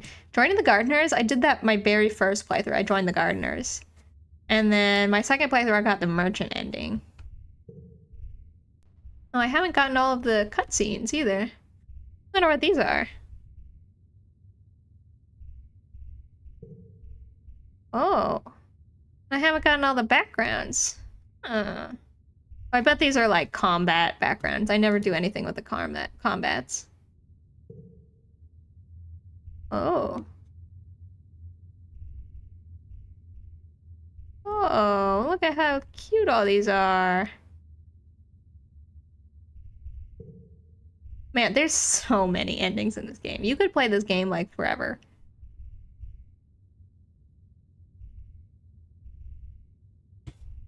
Well, that's it. We did it, and we completed everything that we set out to do. So I'm happy with this. I think we did a really good job. Anyway, that's the end of this one, and the end of the stream for today. So next time, I'm not sure what I'll play next week. I'll think about it and come back.